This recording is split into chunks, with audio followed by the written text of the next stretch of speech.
आइए प्रार्थना के लिए हम अपने सरों को झुकाएं।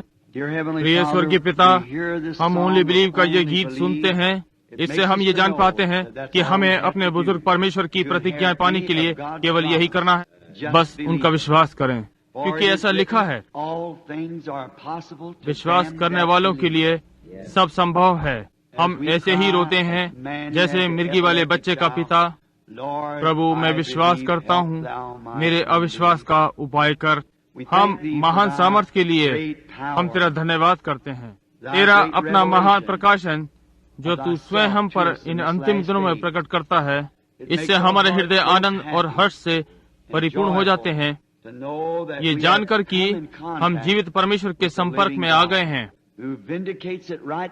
जो कि हमें भौतिक वस्तुओं से प्रमाणित करता है, जैसे उसने बीते दिनों में किया और जैसे कि इन दिनों के लिए भी प्रतिज्ञा की।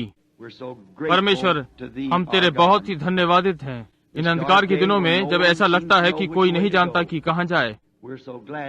हम प्रसन्न हैं कि हमें सुरक्षित स्थान आश्रय मिल गया है। प्रभु, आज रात जब हम आपके वचन को बोलते हैं तो हमें आशीष दें, और वो प्रतिज्ञाएं जो हमें दी हैं, काश हम इन्हें हृदयों में बढ़ने और पलने दें। सम्मान के साथ हम इनका पालन करें और सच में भक्ति भाव के अनुशासन में उनको माने। ये सब हम यीशु के नाम में मांगते हैं, आमीन।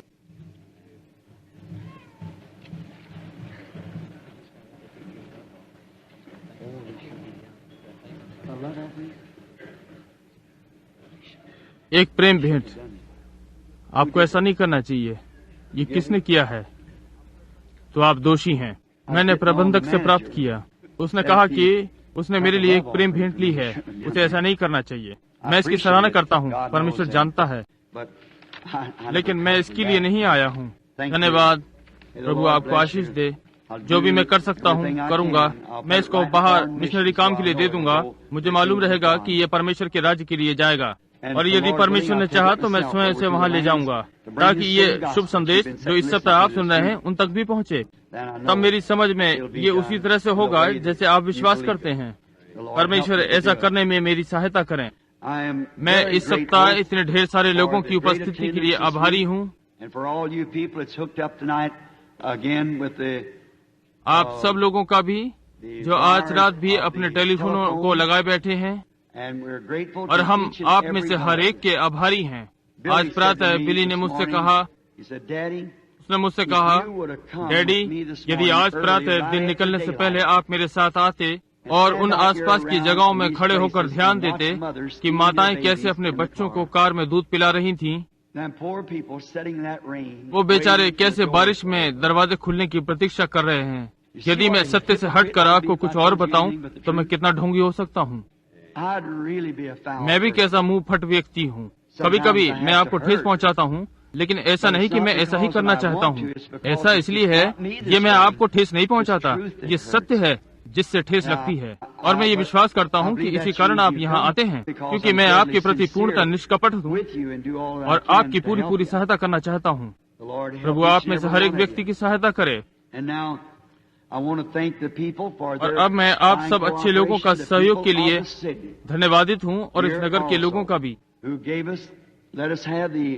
जिनसे हमने ये स्कूल का हॉस्टल, ये सभागृह और ये व्यायामशाला किराए पे लिया है। और यदि यहाँ के अधिकारीगण यहाँ हैं तो मैं उनको भी धन्यवाद देना चाहता हूँ, और मैं थर्स्टन कॉल्विन को भी धन्यवाद देना चाहता हूँ, जो कि यहाँ के संरक्षक हैं, जिनके अच्छे सहयोग और सहायता से ये हमें मिला है, और वो हर रात यहाँ उपस्थित रहे हैं।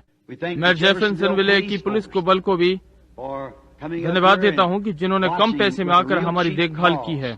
मैं समझता हूँ लगभग $2 प्रति घंटा। यहाँ पुलिस विशेष ड्यूटी पर कारों को पार्क कराने और कुछ अप्रिय घटित न हो और हर एक चीज ठीक ठाक रहे, इसमें हम लोगों का भी धन्यवाद करते हैं।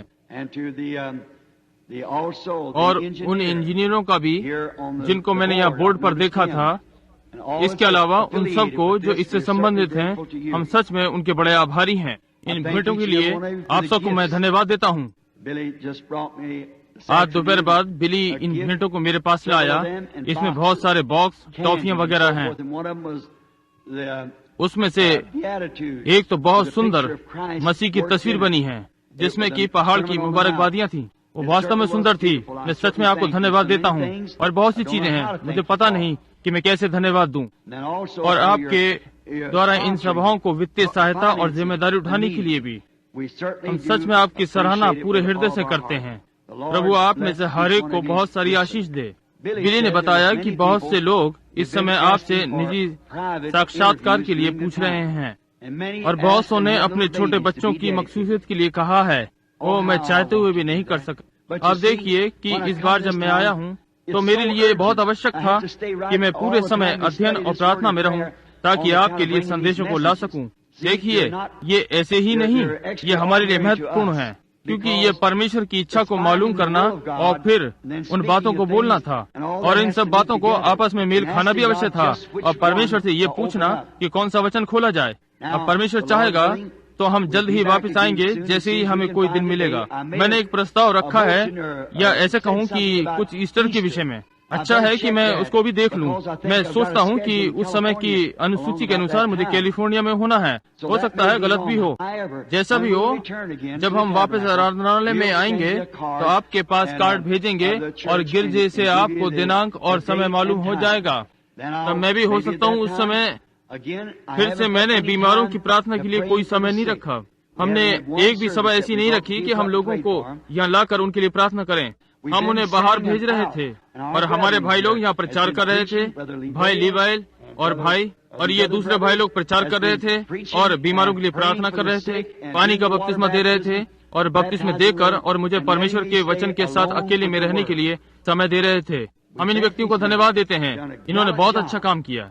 यहाँ बहुत से मित्र हैं जिनसे मैं मिलना चाहता हूँ। मैंने देखा कि जॉन और अर्ल भी हैं और वहाँ डॉक्टर लीवाइल भी हैं जो कि इस अभियान के प्रबंधकर्ता में से एक हैं। भाई रॉय रॉबर्ट्स भी हैं। मुझे समय नहीं मिला, यहाँ तक कि मैं उनसे हाथ नहीं मिला सका। मेरे पास इतना भी अवसर नहीं था। मैं अपने केंटकी के दोस्तों के लिए भी सोचता हूँ और आसपास भी जो मेरे सेवादार मित्र हैं। मेरी कितनी इच्छा है कि उन लोगों से हाथ मिलाऊं।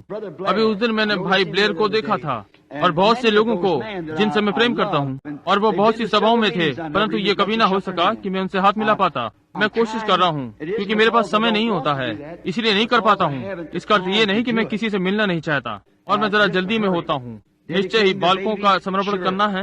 मेरा अपना पुत्र, मेरा छोटा पोता जिसका कि इसी सभा में समर्पण होना था, मेरे पास समय नहीं था कि छोटे डेविड का समर्पण करूं। अब तो मैं 2 बार दादा बन चुका हूं। अच्छा, तो श्री में यदि आज रात वो यहाँ हैं जिन्होंने मुझे छड़ी दी है, ऐसा लगता है मैं बहुत ही जल्द इसका प्रयोग करने जा रहा हूँ।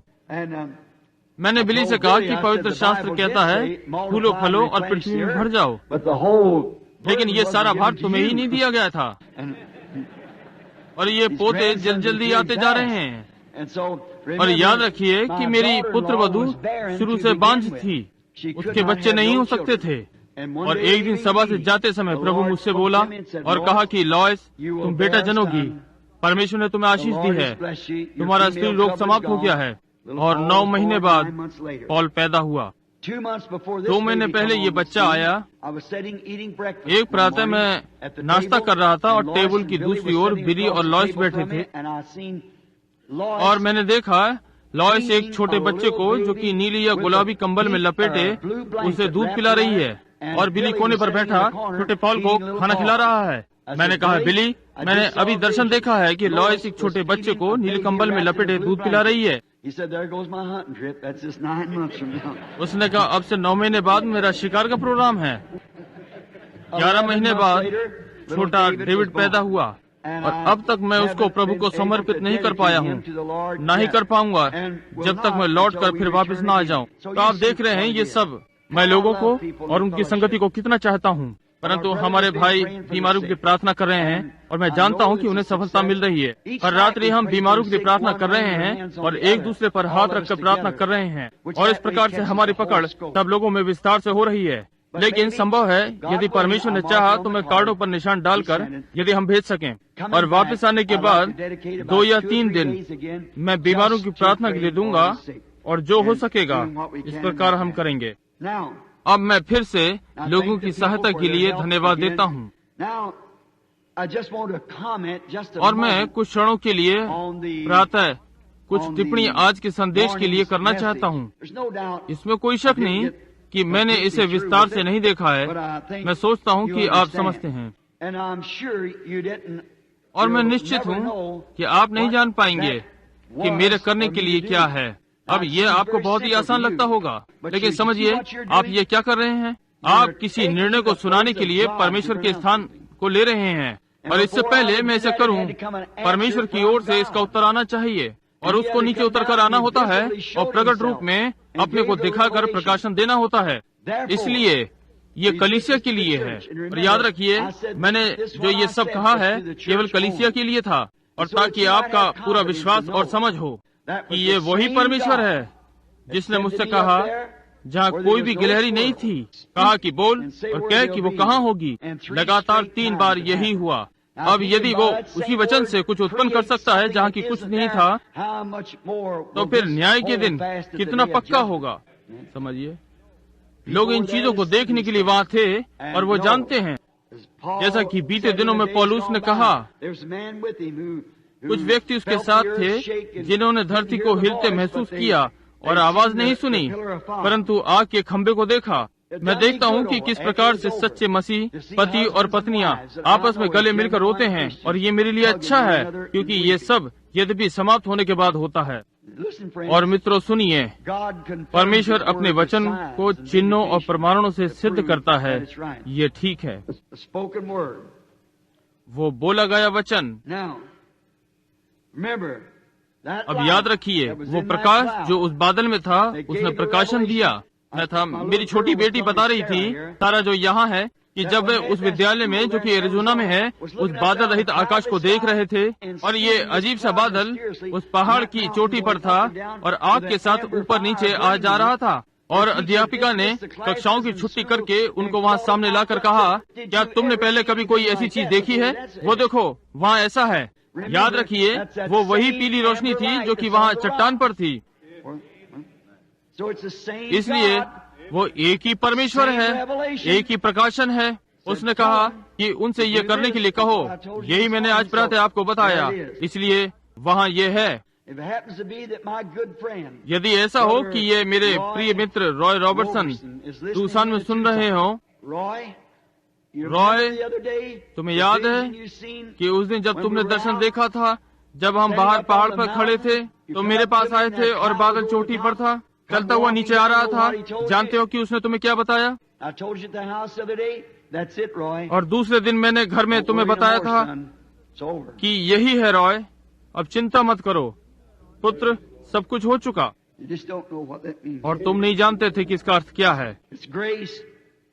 यह अनुग्रह है, वो तुमसे प्रेम करता है और तुम उससे प्रेम करो। नम्रता पूर्वक उसकी सेवा करो और जीवन के बाकी दिनों में उसकी आराधना करो। प्रसन्न रहो, आगे बढ़ते जाओ, और जैसे हो वैसे ही रहते रहो। यदि तुम प्रसन्न हो तो वैसे ही रहो, और कोई गलत कार्य फिर से ना करना। बस आगे बढ़ते रहो, ये परमेश्वर का अनुग्रह है। अब मैं वचन में जाने से पहले फिर प्रार्थना करना चाहता हूँ। आप में से कितने मेरे लिए प्रार्थना करेंगे? मैं एक सभा से दूसरी सभा में जाता हूँ, क्या आप मेरे लिए प्रार्थना करेंगे? अब जानते हैं, मैं चाहता हूँ कि इससे पहले कि हम वचन में जाएं, आप लोग एक छोटा सा गाना गाएं, बस इसलिए कि हमें मालूम चल सके। परमेश्वर के लिए समर्पण। क्या आपने कभी ये गाना सुना है? वो आपकी देखभाल करता है, चमकते सूर्य में, दुख में वो आपकी देखभाल करता है। एक महिला पियानो की ओर आ रही है। मैं इस महिला का भी धन्यवाद करता हूँ। मुझे ये भी नहीं पता कि ये कौन थी, ये यहाँ किस डीकन की पुत्री है। मुझे निश्चय है भाई व्हीलर की छोटी पुत्री। अब वो बड़ी हो गई है। कुछ समय पहले की बात है कि ये छोटी सी मेरे घुटने पर बैठती थी, अब ये नवयुवती है। इसलिए मैं अवश्य इसको धन्यवाद देता हूँ कि इसने अपने संगीत के गुण का प्रयोग किया है, और अब ये बाजा भी अच्छा बजाती है। बहन, क्या आप हमें स्वर देंगी? अब हम सब साथ हैं। He cares for you. He careth for you through sunshine or shadow. He careth for you. You love that? Let's sing it again all together. He careth for you. He careth for you through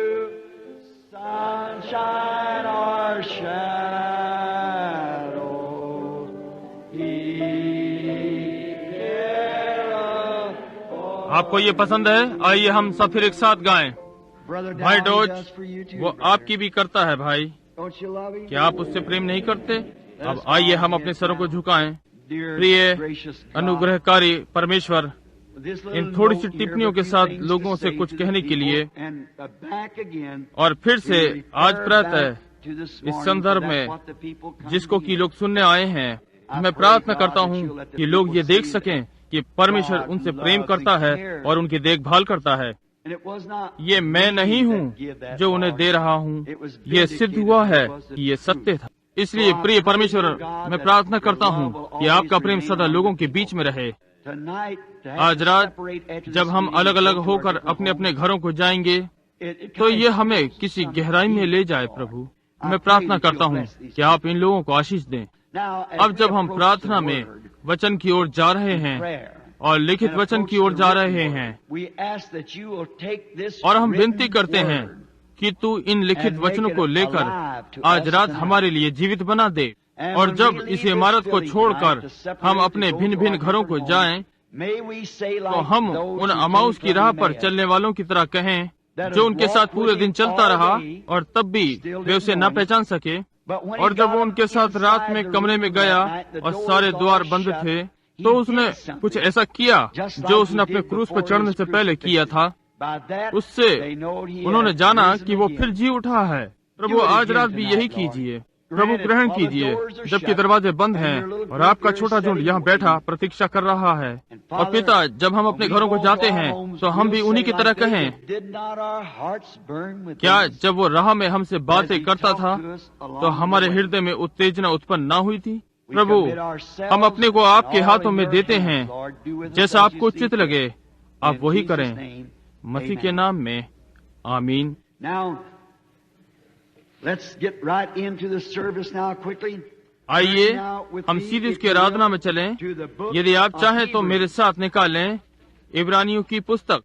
And another और इस संदेश revelation पर on the दूसरा message. प्रकाशन We'll speak for just Prabhu a चाहेगा few तो moments tonight, इस the पर Lord's आज willing. रात थोड़ी देर बोलेंगे। And then,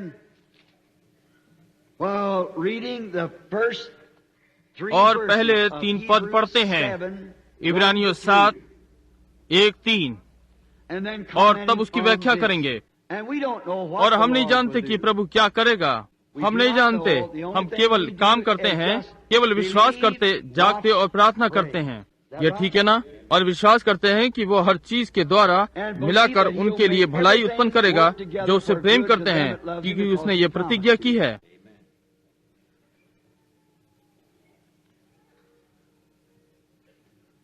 For this ये मलकीसदक शालेम का राजा King और of परम Salem, प्रधान priest परमेश्वर of the का Most High God, याजक, who जब met इब्राहिम Abraham राजाओं को returning मारकर from लौटा the जाता था slaughter of the तो king इसी ने उससे and भेंट blessed करके him, उसे आशीष दी। to whom इसी को also अब्राहम ने Abraham gave a सब वस्तुओं का tenth part दशमांश of भी all. दिया। First, being by ये पहले interpretation, अपने king नाम के अर्थ के of अनुसार righteousness. धर्म का राजा है, And after that also, और फिर king of शालेम का Salem, राजा, which is जो कि king शांति of का राजा। peace. Let's read a little farther. थोड़ा और आगे पढ़ें। Without जिसका father, न पिता है, without mother, न माता है, without descent, न वंशावली है, जिसके न दिनों का आदि है और न जीवन का अंत है, but made like unto the Son of God, abideth the priest परंतु continually. परमेश्वर के पुत्र के स्वरूप में ठहरा सर्वदा याजक बना रहता है। Think of this great person.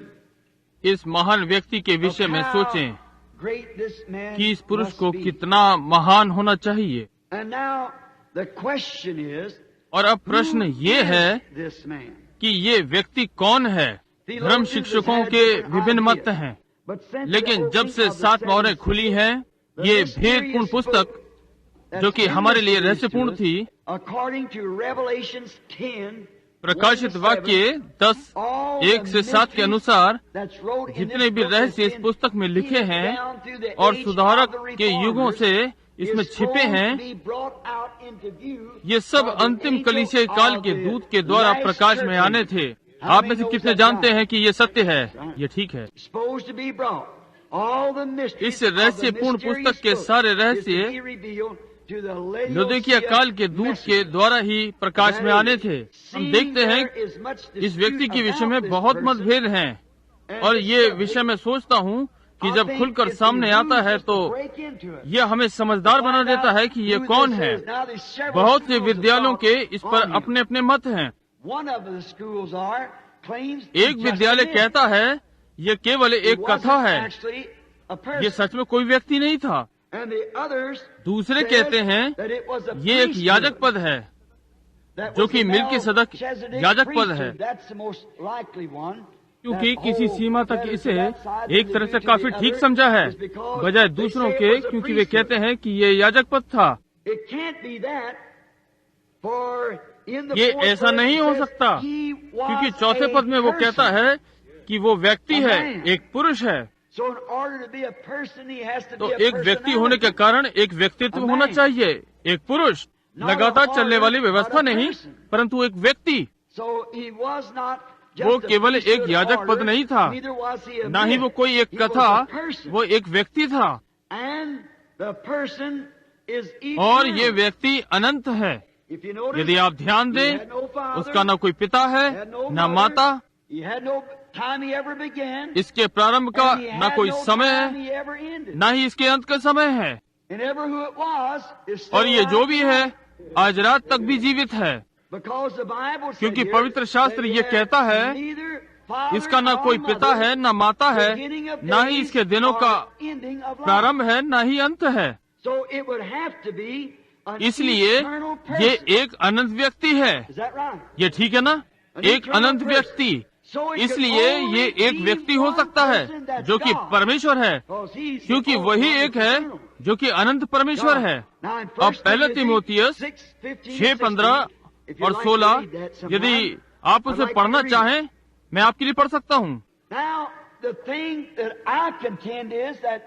अब वो बात जिस पर मैं तर्क करना चाहता हूँ कि वो परमेश्वर था, क्योंकि वही एक व्यक्ति है जो अमर है। और अब परमेश्वर अपने आप को व्यक्ति में बदल रहा है। वो यही है, न पिता है न माता है, न जीवन का आरंभ है, न ही दिनों का अंत है।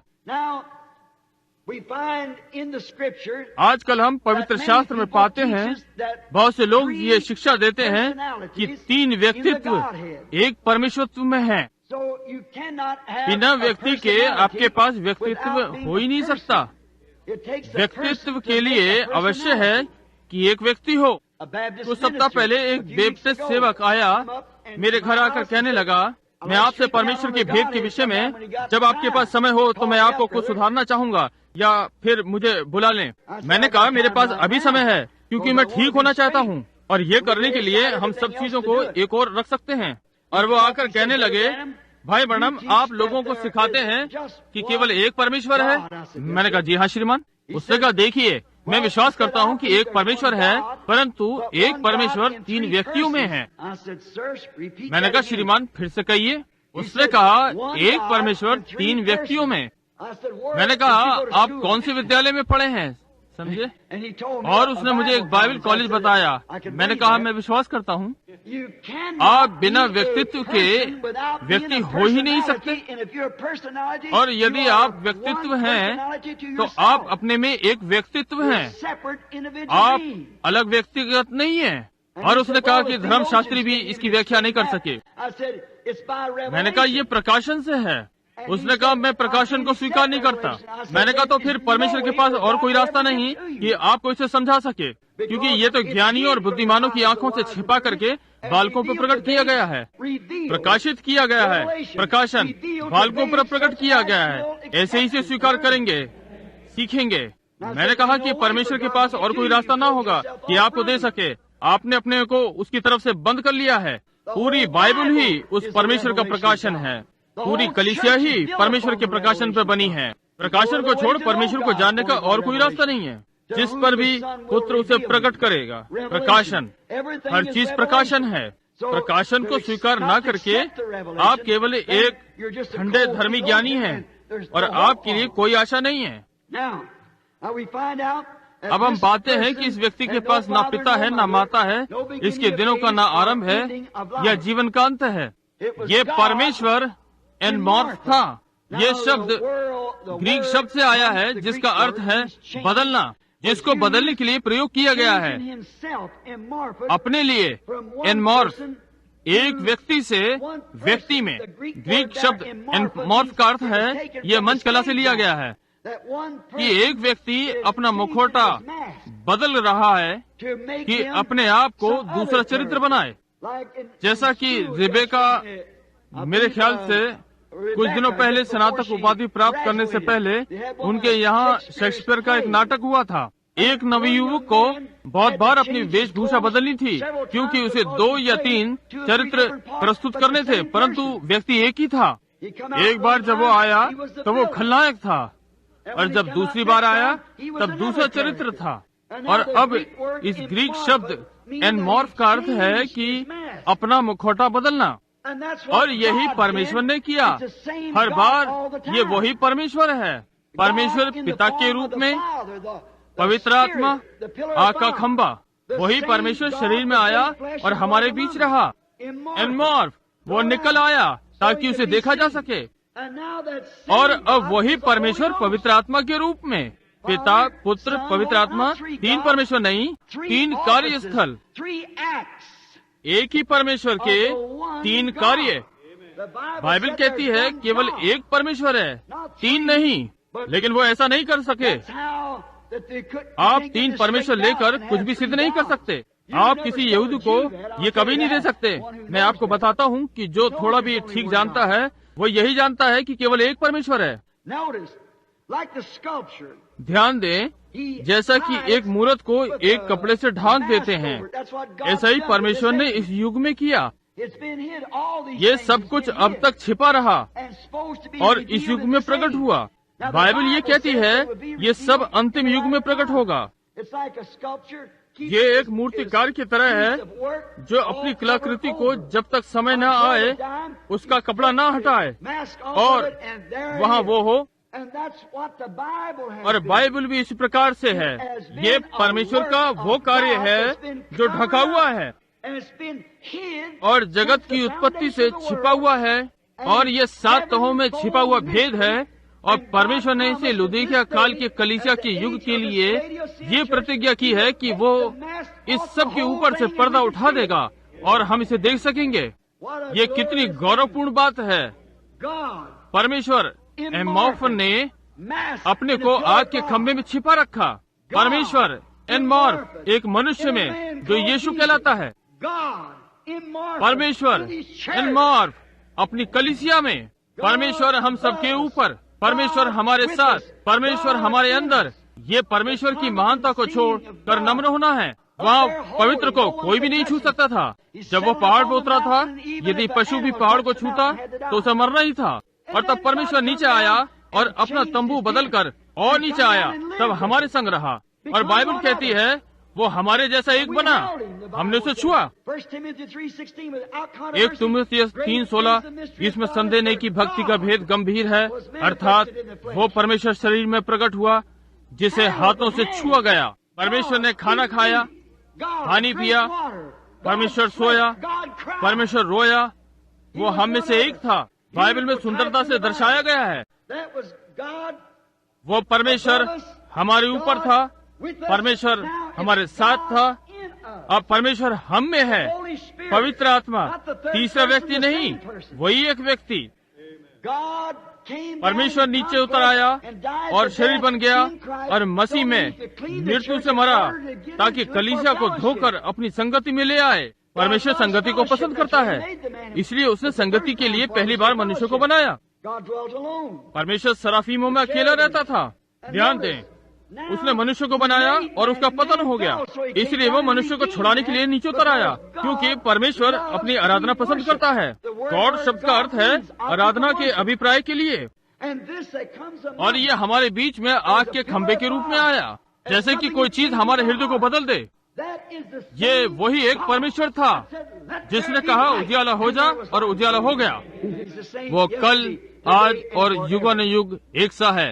अब प्रारंभ में परमेश्वर ने अपने गुणों के साथ अकेले रहता था, जैसा कि आज प्रातः मैंने आपको बताया था कि वो उसके विचार थे। तब कहीं भी कुछ नहीं था, केवल अकेला परमेश्वर, लेकिन उसके संग विचार थे। जैसा कि कोई महान वास्तु निर्माता बैठकर अपने मस्तिष्क में विचारों से रूपरेखा खींचकर उस बनने वाली वस्तु को उत्पन्न कर ले। अब वो उत्पन्न नहीं कर सकता, वो कुछ उत्पन्न की हुई वस्तुएं लेकर और उससे एक विभिन्न आकार में बना देता है, क्योंकि केवल परमेश्वर ही एक रास्ता है जो अपने में एक सृष्टि करता है। लेकिन अपने मस्तिष्क में वो सब लाया जो वो करने जा रहा था, वही उसके विचार थे, वही उसकी इच्छा थी। अब ये उसके विचार थे जो उसने बोले, तब वो शब्द हुए। और शब्द, एक विचार जो प्रकट किया जाता है, वो शब्द होता है। विचार का प्रकट होना ही शब्द है, लेकिन पहले उसे विचार होना है। इसलिए ये परमेश्वर का गुण है, तब ये विचार बना, फिर शब्द या वचन।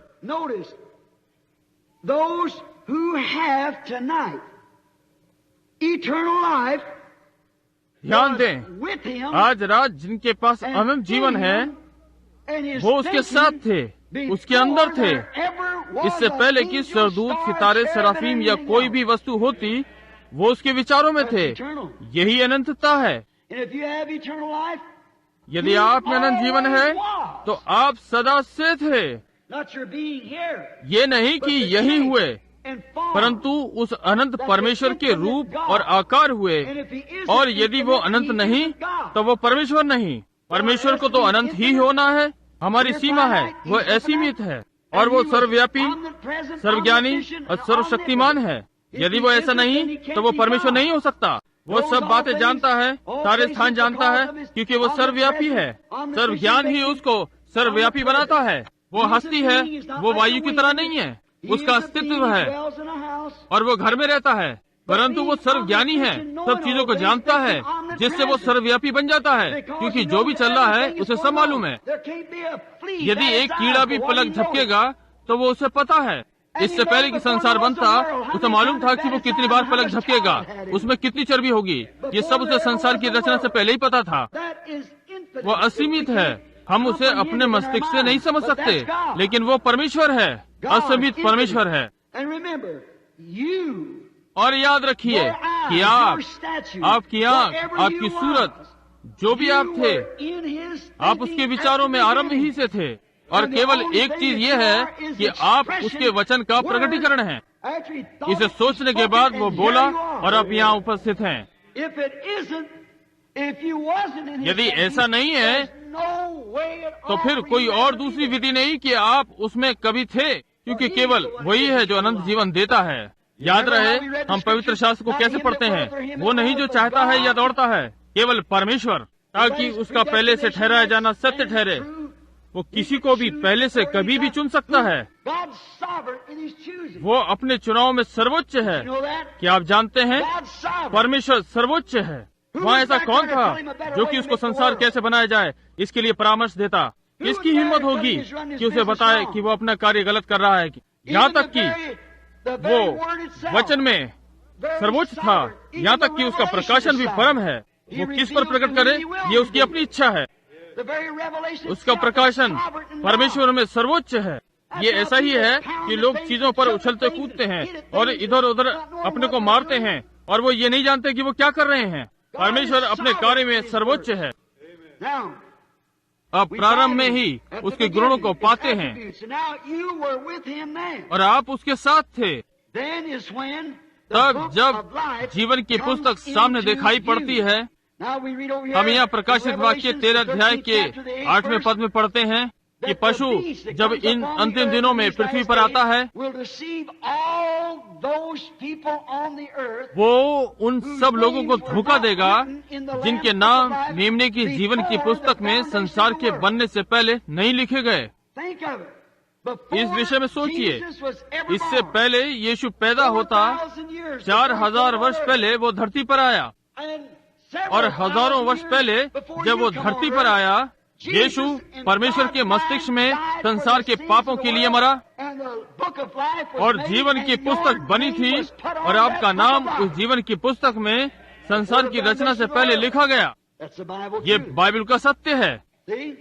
देखिए, आपका नाम परमेश्वर के द्वारा मखसूस होकर जीवन की पुस्तक में संसार के बनने से पहले लिखा गया। आप वहाँ उसके गुणों में विद्यमान थे। ये आपको याद नहीं? जी नहीं, क्योंकि आप केवल उसके जीवन का भाग थे। जब आप उसके पुत्र और पुत्रियां बने, आप परमेश्वर के ही भाग थे। just as you are a part of your earthly father. जैसे कि आप अपने सांसारिक पिता के भाग थे। ये ठीक बात है। You are the male आप carries, नर के लहू में हीमोग्लोबिन होता है, and when that has gone in और जब वो into अंडे से egg, मिलता है then you तो become आप a अपने पिता part का of भाग your बन जाते father, हैं, and your mother is a part of your और father आपकी माता also. भी आपके पिता का भाग हैं। So you're all इसलिए a part आप कुल of मिलाकर your अपने पिता का father. भाग हैं।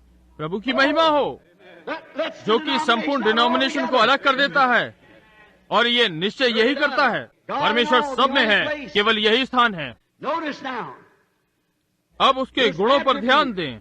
Then the attribute तब ये गुण was पहले first परमेश्वर God. थे, The thought, उसके the विचार attribute और itself, गुण सब all उस in एक ही one, में थे, जब तक without प्रकट being नहीं किए expressed. गए। Then when he expressed और जब secondary, दूसरी स्थिति he में became then उसने उन्हें the प्रकट Word. किया तो वो वचन बन गया, And then the और Word तब was वचन made देहधारी flesh and हुआ dwelt among us. और हमारे बीच वासा St. किया। John, the संत first यूहन्ना का chapter, पहला अध्याय the first पहला verse. पद। Notice, this ध्यान is दें, in the ये beginning, आरंभ में था, परंतु but बहुत पहले before the अनंतता eternal. में। Notice, in the ध्यान दें, beginning आदि was में the वचन Word. था। When the time जब began, समय प्रारंभ it हुआ was Word. तो वो वचन था, परंतु इससे पहले वचन हुआ, ये गुण था, एक विचार था। तब ये प्रकट हुआ और आदि में इसका प्रकटीकरण वचन हुआ था। Now we're getting अब हम where देख रहे हैं Melchizedek is. कि मलकीसेदक कहाँ है, जो कि रहस्यपूर्ण व्यक्ति है। In the beginning was the Word, आदि में वचन and the था, Word was with God, वचन and परमेश्वर the के साथ Word था, was God. और वचन परमेश्वर था, और तब वचन देहधारी हुआ और हमारे बीच में रहा। अब इसको यहीं पकड़े रहिए। ध्यान दें, उसका पहला अस्तित्व आत्मा था, परमेश्वर अलौकिक, ठीक है, वो महान अनंत। दूसरा, जब वो अपने शरीर को, जो थियोफनी कहलाता है, उसमें बदलने लगा, वो वचन, एक शरीर। यही वो दशा थी जब वो इब्राहिम से मिला, जो मलकीसेदक कहलाता है। वो थियोफनी रूप में था। अब हम इसे ठीक समझ पाएंगे और कुछ मिनटों में, यदि परमेश्वर चाहेगा तो सिद्ध करेंगे। वो वचन था। एक थियोफनी कुछ ऐसी चीज है जिसे आप नहीं देख सकेंगे। वो अभी यहाँ भी उपस्थित हो सकती है, तब भी आप उसे नहीं देख सकेंगे।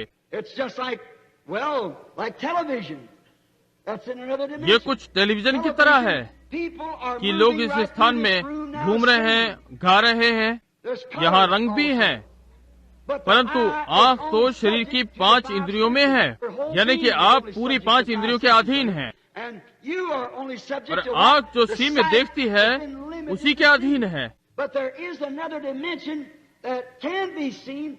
लेकिन एक और आयाम है जिसको कि हम टेलीविजन की सहायता से देख सकते हैं।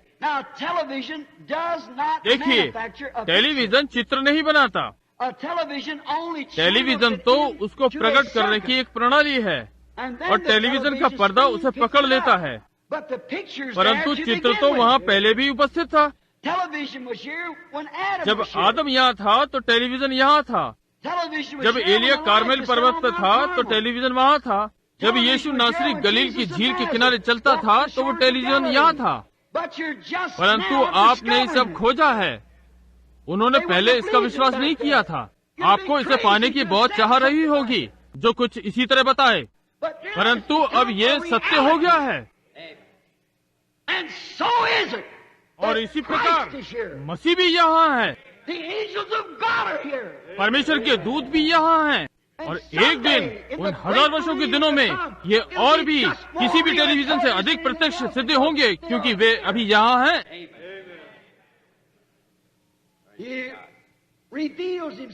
और वो अपने आप को महान एनमॉर्फ के रूप में किसी भी सेवक के द्वारा प्रकट व सिद्ध करता है।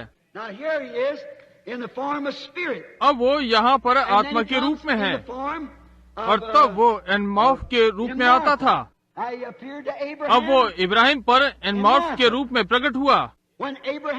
जब इब्राहिम राजाओं को मारकर लौटा आता था, तब मिल्कीसेदक उसे मिला और उससे बातें की। एक दिन मैं ट्यूसान के अखबार में एक लेख पढ़ रहा था कि एक स्त्री सड़क पर कार से चली जा रही थी, मेरे ख्याल में 40-50 मील की रफ्तार से जा रही थी और उसने एक बूढ़े व्यक्ति को जो बड़ा कोट पहने था टक्कर मारी। वो चिल्लाई और उसने कार रोक दी। उस टक्कर ने सामने के खाली मैदान में उस बूढ़े व्यक्ति को हवा में उछाल दिया था और वो उसे देखने को वापस भागी तो वो वहाँ नहीं था। तो उस स्त्री ने क्या किया था? उसके पीछे कुछ लोगों ने भी ये सब होते देखा कि एक बूढ़ा कोट सहित हवा में कलाबाजी खा गया, इसलिए वे भी उसे देखने को पीछे पलटकर भागे, परंतु उन्हें कोई भी नहीं मिला।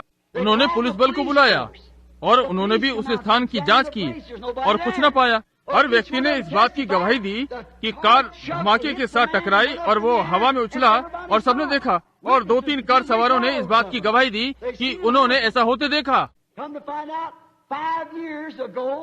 जांच पड़ताल के बाद मालूम चला कि 5 वर्ष पहले एक बूढ़ा ओवरकोट सहित उसी स्थान पर टकरा कर मर गया था। जब आप ये संसार छोड़ जाते हैं तो मरे नहीं।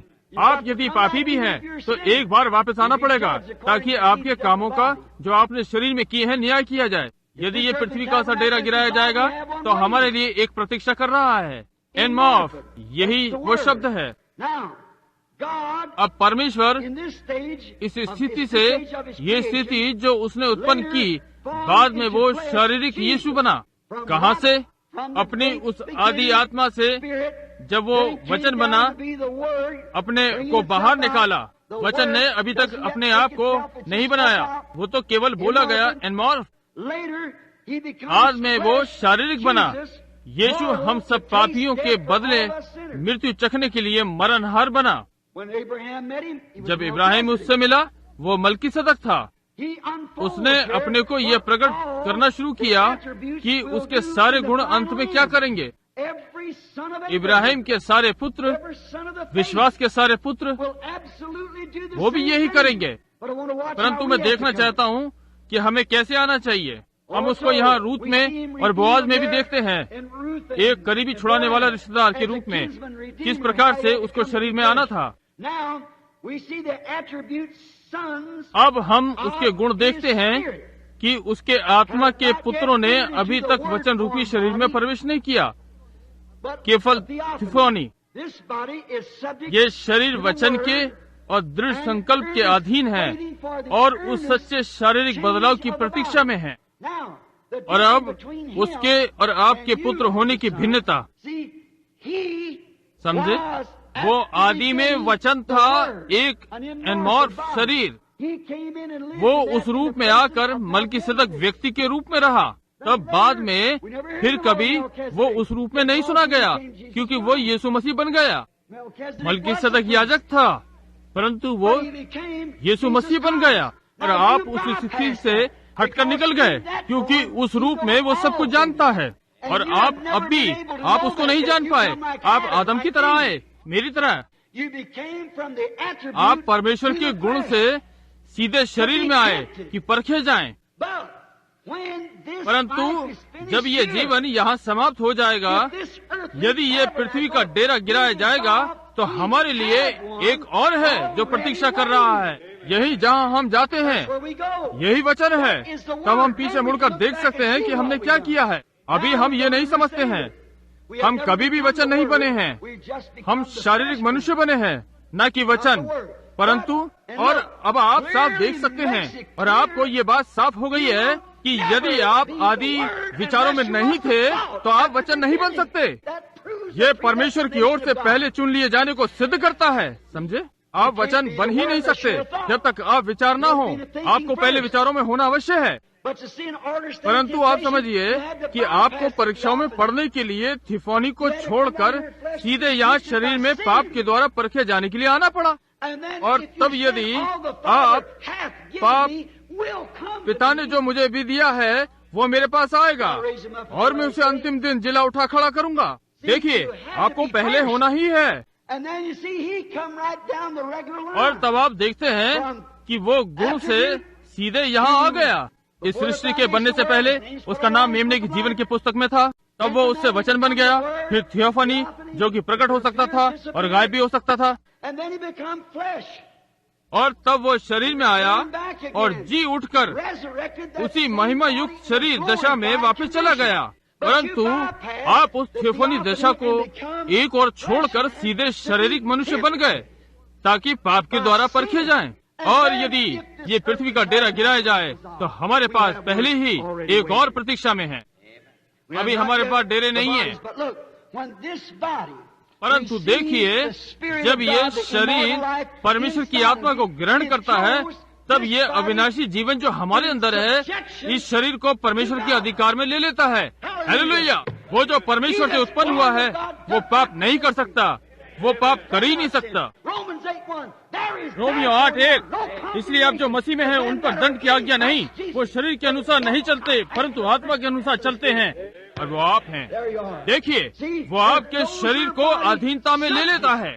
और तब आपको ये नहीं कहना पड़ेगा, ओ यदि मैं पीना छोड़ दूं तो, यदि मैं ये कर सकूं तो, बस मसीह में आ जाइए, तब अपने आप छूट जाएगा। समझे आप?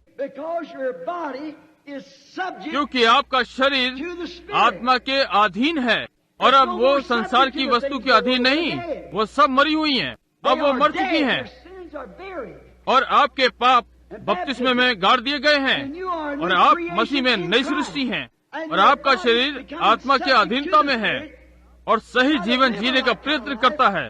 जैसे बहुत सी स्त्रियां इस बात का दावा करती हैं कि उनके पास पवित्र आत्मा है, और यहाँ से बाहर जाकर वो छोटे छोटे कम कपड़े पहनती हैं। आप ऐसे कैसे कर सकती हैं? पवित्र आत्मा आप में हो तो वो आपको ऐसे काम कैसे करने देगा?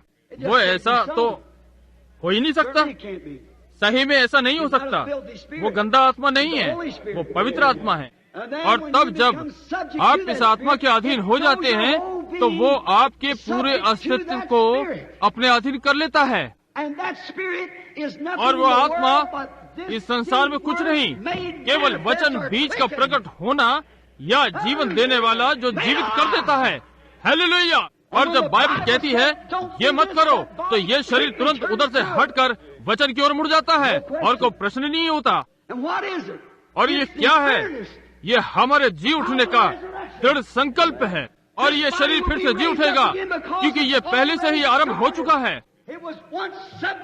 कभी को ये पाप दलदल और सड़ाहट के अधीन था, परंतु अब इसे बयाना मिल गया है, ये स्वर्गीय बन गया है। अब यही दृढ़ संकल्प आपको रैप्चर में ले जा रहा है, यही बयाना है। एक बीमार व्यक्ति लेटा हुआ मर रहा है, मृत्यु को छोड़ और कुछ नहीं बचा। कुल मिलाकर यही हो सकता है। मैंने लोगों की छाया को कैंसर और टीबी से खाया हुआ देखा है, और फिर थोड़ी देर बाद उनको बिल्कुल ठीक और स्वस्थ देखता हूँ। यदि दिव्य चंगाई नहीं है तो जी उठना भी नहीं है, क्योंकि दिव्य चंगाई जी उठने का बयाना है। आमीन। अब जानते हैं कि ये दृढ़ संकल्प क्या होता है। ये बयाना होता है। वो हमारे ही अपराधों के कारण घायल हुआ था, उसके कोड़े खाने से हम चंगे हुए। ध्यान कीजिए, कितना अद्भुत है कि हम उसे प्रेम करते हैं। अब ये शरीर आत्मा के अधीन है, अभी तक वचन के रूप में नहीं बदला है। हम अभी तक शारीरिक रूप में हैं, परंतु वचन के अधीन हैं। शारीरिक मृत्यु हमें वहाँ ले जाएगी। ठीक वैसी ही बात एक छोटे बच्चे के विषय में सोचें। आप एक स्त्री को लें, चाहे वो कितनी ही दुष्ट क्यों ना हो। जब वो गर्भवती होती है और माँ बनने वाली होती है, तो बालक के उत्पन्न होने से पहले आप उसको ध्यान से देखें। इसकी कोई चिंता नहीं करता कि वो कितनी निर्दयी हो, वो सही में दयालु हो जाती है। उसके अंदर ईश्वरीय भाव सा आ जाता है जब वो एक बच्चे के द्वारा माँ बनने वाली होती है। ऐसा क्यों है? वो छोटा शरीर जो कि अभी तक जीवित नहीं है, वो अब तक केवल मांस और मांसपेशियां हैं जो कि उछलता है, और मांसपेशियों का फड़कना मात्र है। परंतु जब वो गर्भ से बाहर आता है, तो परमेश्वर जीवन का श्वास उसमें फूंक देता है, और तब वो चिल्ला उठता है। देखिए, जैसे कि प्राकृतिक शरीर का अस्तित्व बनता है, वैसे ही आत्मिक देह भी है जिसे प्राप्त करना है, जैसे ही वो यहाँ होती है। जब व्यक्ति स्वर्ग से नया जन्म प्राप्त करता है, तो वो मसीह में आत्मिक बालक हो जाता है। और तब जब ये मांस रूपी वस्त्र उतर जाता है, तो प्राकृतिक देह थियोफनी, एक देह जो हाथों द्वारा नहीं बनी, न ही स्त्री से उत्पन्न हुई, जिसमें हम जाते हैं, तब वो देह वापस आकर महिमा युक्त देह ले लेती है। यही कारण है यीशु मरने के बाद अधोलोक में गया और कैदी आत्मा को प्रचार किया।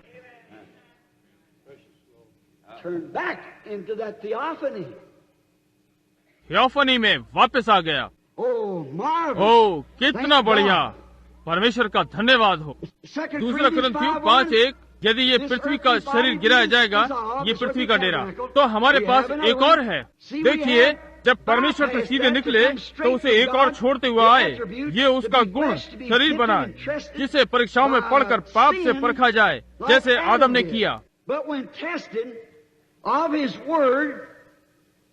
परंतु जब वचन की परख पूरी होगी, तब हमें वो देह मिलेगी जो हमारे लिए सृष्टि के पहले से तैयार की गई है। ये वचन ही था जिसको एक और छोड़ते हुए हम नीचे की ओर आए कि परीक्षाओं के द्वारा परखे जाएं। यदि हम उसमें होकर आते तो कोई परीक्षा ना होती, हमें सब कुछ मालूम होता। यही कारण था कि यीशु को सब कुछ मालूम था, क्योंकि इससे पहले वो शरीर में आता, वो वचन था। तब हम वचन में बदल जाते हैं। यहाँ हम वचन की छवि में बने हैं ताकि वचन के भागी हो जाएं। आरंभ ही से ठहराए जाकर वचन को खाते हैं। आप जीवन की उस चिंगारी को देखते हैं जो कि आपके अंदर आरंभ से है। जब से आपने ये जीवन यात्रा शुरू करी, आप में से बहुतों को ये याद होगा, आपने कभी ये गिरजा, कभी वो गिरजा, कभी यहाँ प्रयत्न किया, कभी वहाँ किया, और कहीं भी संतुष्ट नहीं हुए। ये सही है, परंतु एक दिन आपने इसे ठीक पहचाना। ये सही बात है। उस रात जब मैं लोगों को सिखा रहा था, मेरे विचार से कैलिफोर्निया में या एरिजोना में या कहीं, मुझे याद है कि मैंने वो छोटी कहानी जिसमें एक आदमी ने उकाब का अंडा मुर्गी के नीचे रख दिया था, और जब वो उकाब का बच्चा निकला, जो कि एक अजीब सी चिड़िया थी जिसको चूजों ने कभी नहीं देखा था, परंतु वो भी इधर उधर घूमता था। वो उनके बीच में भद्दा सा दिखता था, क्योंकि उसको ये समझ नहीं आता था कि ये मुर्गी आवाज निकालकर कूड़े को कैसे पंजे से खुरच कर खाती है। वो ये नहीं समझ सका। वो कहती होगी, प्रिय यहाँ आओ और भोजन करो। अरे वो तो उकाब था, उसने ऐसा नहीं खाया, वो उसका भोजन नहीं था। इसलिए वो कभी टिड्डा और कुछ पकड़ती, और फिर आप जानते हैं कि चूजों को बुलाती, और उसकी कुड़क की आवाज पर सब चूजे आते और खाते। परंतु इस छोटे उकाब से ये नहीं हो पाया। उसने नहीं किया, उसको ठीक नहीं लगा। एक दिन उसकी माँ उसे ढूंढती हुई आई। वो तो मुर्गी की तरफ सुनकर कुड़क कुड़क करना चाहता था, बहुत कोशिश करने पर भी न कर सका। वो चूजों की तरह घटिया बनना चाह रहा था, परंतु उसे हो न सका। देखिए, वो तो उकाब था। जब उसका प्रारंभ हुआ तभी वो उकाब था। वो तो केवल मुर्गी के नीचे अंडे से निकला था, जैसे कि किसी गिरजे का सदस्य हो। बहुतों के साथ ऐसा ही हुआ जो यहाँ पर बैठे हैं। परंतु एक दिन उसकी माँ ऊपर उड़ती हुई आई और उसने आवाज लगाई। उसने उसे पहचान लिया। ये समझ में आ रहा है क्यों? वो शुरू से ही उकाब था। यही बात सुसमाचार के साथ है। यह वचन जो मसीह की सामर्थ, जब कोई व्यक्ति अनंत जीवन के लिए पहले से ही ठहराया गया हो, तो वो उसकी गूंज को सुन लेता है, परमेश्वर की आवाज को। इससे उसको कोई अलग नहीं कर सकता। गिरजा ये कह सकता है कि आश्चर्य कर्मों के दिन समाप्त हो गए, खुड़क खुड़क खुड़क खुड़क, यहाँ कर ये खाओ, यहाँ कर ये खाओ। कूड़े के मैदान में पड़े पदार्थ उसके किसी काम के नहीं है। वो चला गया। हर चीज संभव है। वो जमीन पर से उठ जाता है। आज मसीह जीवनों में यही बात है कि वो अपने पांव जमीन पर से नहीं उठा सकते। कि बूढ़ी माँ उससे कहती है, बेटा उछलो, तुम उकाब हो, जहाँ मैं हूँ वहाँ आ जाओ। उसने कहा, माँ मैं अपने जीवन में कभी नहीं उछला। उसने कहा, ऊपर उछलो, तुम तो आरंभ से ही उकाब हो, चूजे नहीं हो। इसलिए वो पहली बार उछला और अपने पंख मारे। बहुत अच्छा तो नहीं हुआ, परंतु जमीन से उठ गया। इसी प्रकार हम भी करते हैं। विश्वास से परमेश्वर को ग्रहण करते हैं लिखे हुए वचन के द्वारा। वहाँ हमारे अंदर कुछ है, एक अनंत जीवन जिसके लिए आप ठहराए गए हैं। समझे? उसके दादा दादी उकाब थे। वो अपने पिछले वंश में हर प्रकार से उकाब थे। उकाब दूसरी चीजों के साथ मेल नहीं खाता। वो किसी प्रकार से दोगला नहीं है, वो उकाब है। जब वो परमेश्वर के हर वचन को पहचान लेता है तो वही उसका भोजन है। तब आप और चीजें छोड़ देते हैं। तब आप अपने जीवित परमेश्वर की सूरत में बनते जाते हैं। आप अपनी थियोफनी से सुनते हैं। यदि ये पृथ्वी की देह जाती रहेगी तो हमारे पास एक और है, हमारी प्रतीक्षा में है। आप कहते हैं भाई ब्रनम क्या ये ठीक बात है? अच्छा ठीक है, तो हम एक दो कामों के ऊपर कुछ देर ध्यान करेंगे। एक बार एक मूसा नाम का व्यक्ति था। हम सब जानते हैं बाइबल में भविष्यवक्ता को उकाब कहा गया है। मूसा नाम का एक भविष्यवक्ता था और एक दिन परमेश्वर ने उसे बुलाया और उसको वहाँ देश में नहीं जाने दिया और वो चट्टान पर मर गया। सरदूतों ने उसको वहाँ से लिया और दफन कर दिया। एक और व्यक्ति उकाब था, उसको यहाँ तक कि मरना भी नहीं पड़ा। वो केवल यर्दन के पार गया और परमेश्वर ने उसके लिए नीचे रथ भेज दिया। ये शारीरिक रूपी कपड़ा उसने गिरा दिया और उठकर अनंत पुरस्कार पा लिया। 800 वर्ष बाद 800 वर्ष बाद वो रूपांतर वाले पर्वत पर दोनों व्यक्ति खड़े हैं। मूसा का शरीर सैकड़ों वर्ष पहले सड़ गया, परंतु वो यहाँ पर ऐसे रूप में है कि पतरस याकूब यूहन्ना पहचान गए। आमीन। यदि ये पृथ्वी का डेरा गिराया गया, यदि आप परमेश्वर के गुण हैं और यहाँ पृथ्वी पर प्रकट हुए हैं, तो आपके लिए एक देव प्रतीक्षा कर रही है जब आप ये संसार छोड़ेंगे। यहाँ वो रूपांतर वाले पर्वत पर अपनी थियोफानी में खड़े हैं, क्योंकि वे भविष्यवक्ता थे जिनके पास वचन आया। हम दूसरे भविष्यवक्ता पर भी ध्यान दें, जो कि एक बार सेमुएल नाम से हुआ। वो महान व्यक्ति था। उसने इस्राएल को एक बार सिखाया, उन्हें बताया कि उनके पास राजा नहीं होना चाहिए। उसने कहा, क्या मैंने कभी कोई बात परमेश्वर के नाम से कही और वो ना हुई हो? उन्होंने कहा, नहीं, तूने जो भी बात प्रभु के नाम से जब भी कही वो पूरी हुई। वो भविष्यवक्ता था और वो मर गया। 3-4 वर्ष बाद राजा संकट में पड़ गया। ये यीशु मसीह के लहू बहाए जाने से पहले की बात है। वो अधोलोक में था और इंदौर की जादूगरनी को किसी ने शाऊल को शांति देने के लिए बुलवाया, और जब जादूगरनी ने उसे सामने खड़े देखा तो उसने कहा कि मैं देवता को पृथ्वी से निकलता हुआ देख रही हूँ। और जब व्यक्ति मरकर दफन हो गया और कब्र में सड़ गया,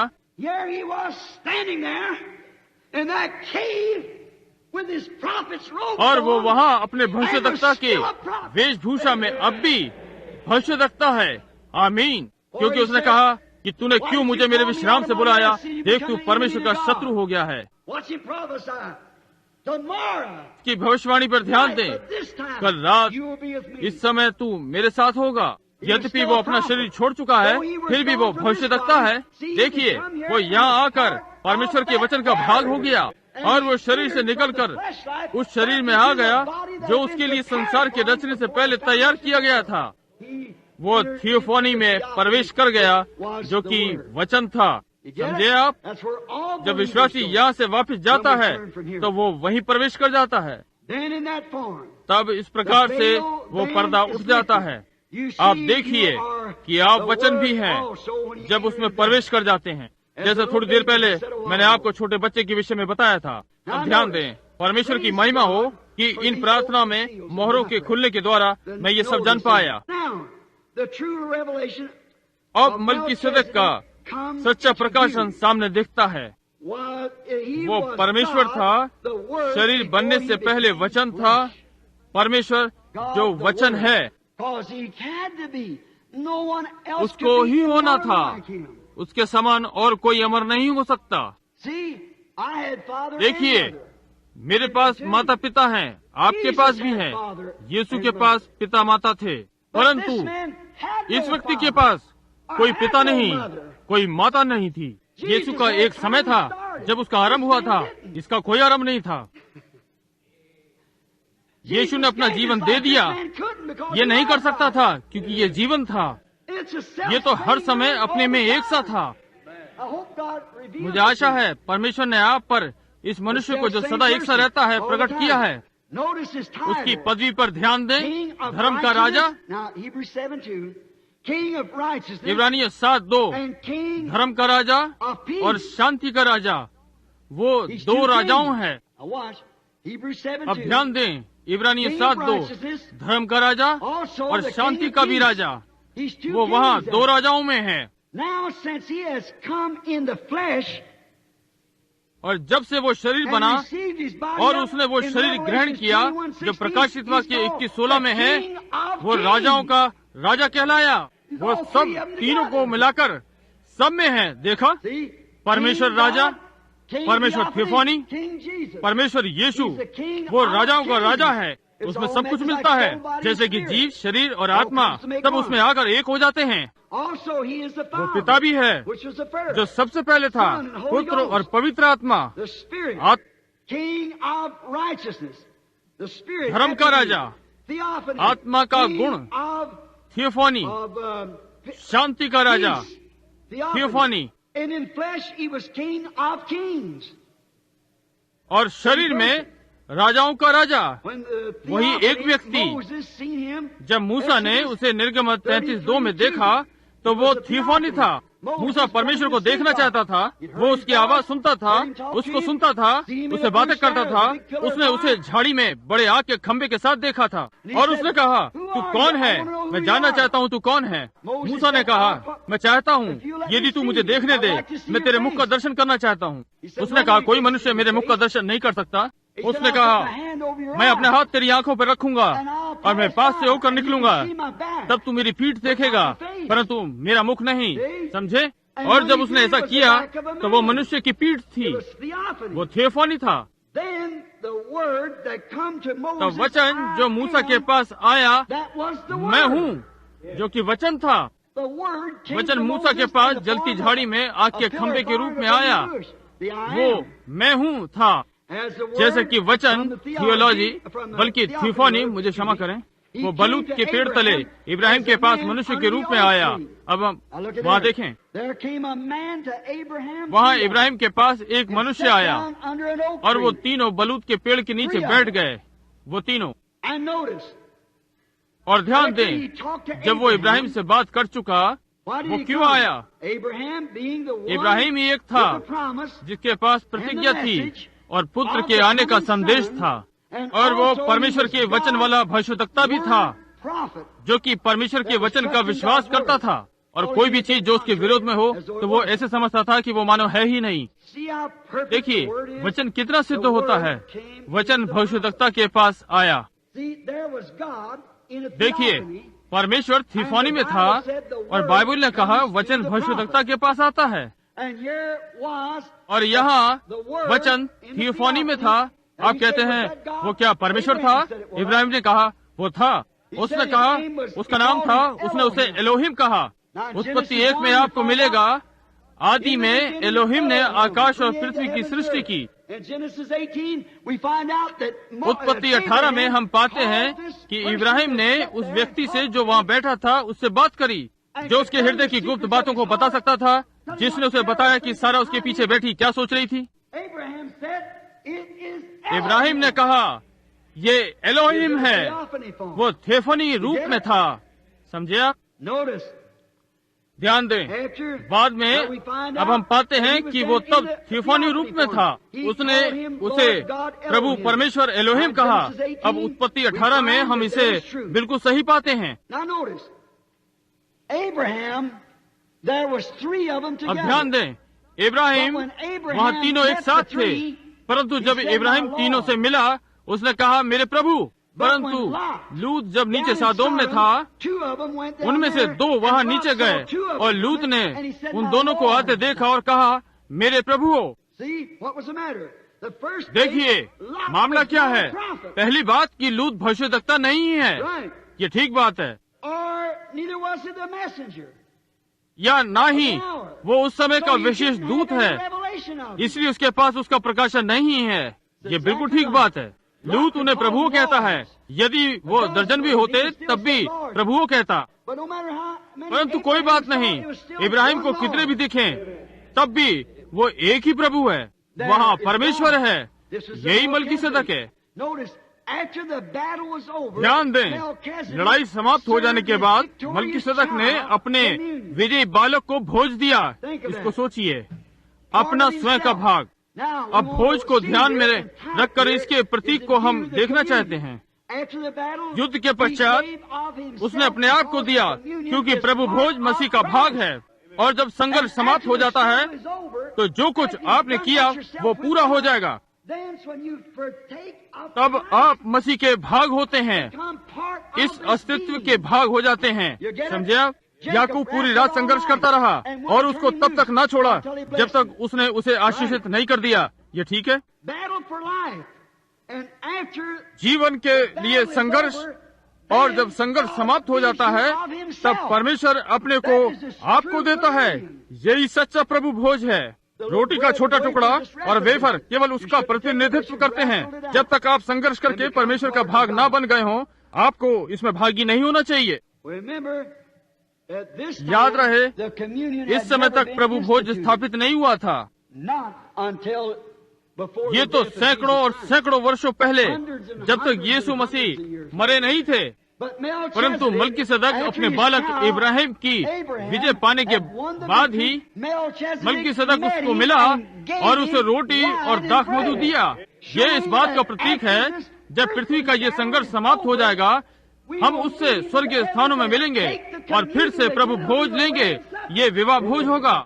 मैं अब से दाख का ये रस न पीऊंगा या फल खाऊंगा जब तक मैं तुम्हारे साथ अपने पिता के राज्य में नए सिरे से ना खाऊं और पीऊं। ठीक है ना?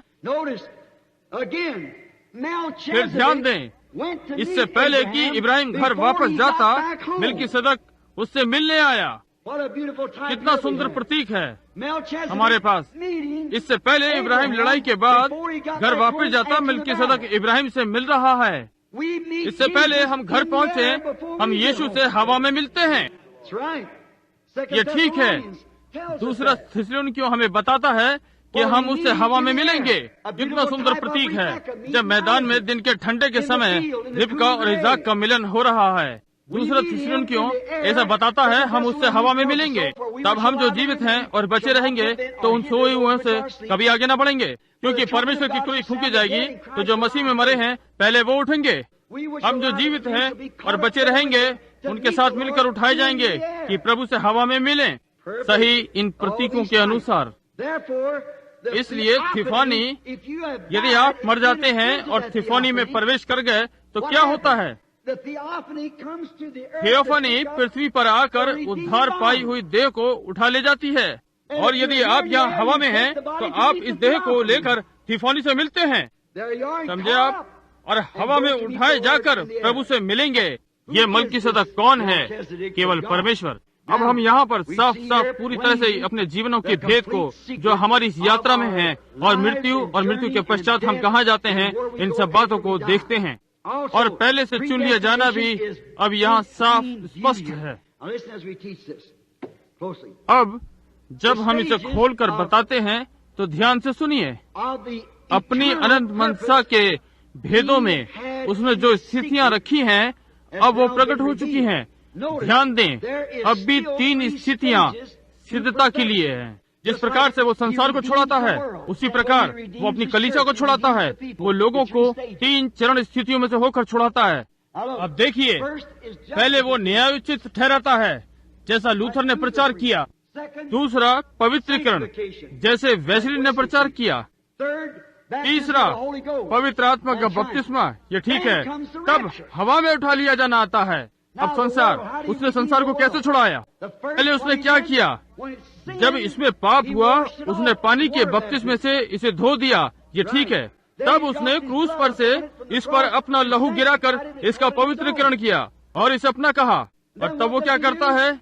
जैसे कि उसने आप में से संसारिक बातों को निकाल दिया और धधकते आग पवित्र आत्मा के बपतिस्मे के द्वारा आपको नया बना दिया, वो संसार को भी नया कर देगा। और ये आग के द्वारा लाखों मील ऊंचाई तक हर कीटाणु से और हर चीज से साफ हो जाएगी। और तब नया आकाश और नई पृथ्वी होगी। जैसे कि जब पवित्र आत्मा ने जब आपके ऊपर अधिकार कर लिया और आप मसीह में नई सृष्टि हो गए। देखिए, अब आप यहाँ हैं। सब चीजें जितनी स्पष्ट हो सकती है स्पष्ट हैं। हर चीज 3 में है। स्वाभाविक जन्म भी 3 में है। वो पहली चीज क्या होती है? जब स्त्री बालक को जन्म देती है, पहले क्या आता है? पानी। फिर क्या आता है? लहू। अगला क्रम क्या है? जीवन। पानी, लहू और आत्मा। पौधे में क्या होता है जब दाना सड़ जाता है? पहली चीज क्या होती है? डांट। फिर अगला क्या होता है? खुंदनी। अगला क्या होता है? छिलका। तब उसमें से दाना आता है। वो पहले 3 चरणों में से निकलता है जब तक वो दाने वाली स्थिति में पहुंचे। ये बिल्कुल सही बात है। परमेश्वर इसे प्रमाणित करता है और ये सदा ठीक होता है। परमेश्वर इसे सत्य प्रमाणित करता है। इससे ये साफ दिखाई पड़ता है कि केवल वही जो पहले से उद्धार के लिए चुने हुए और ठहराए गए हैं। अब आप समझे? मैं इसे फिर से बताता हूँ। पहले से ठहराए हुए केवल वही हैं जिनको पहले ही से उद्धार के लिए चुना गया है।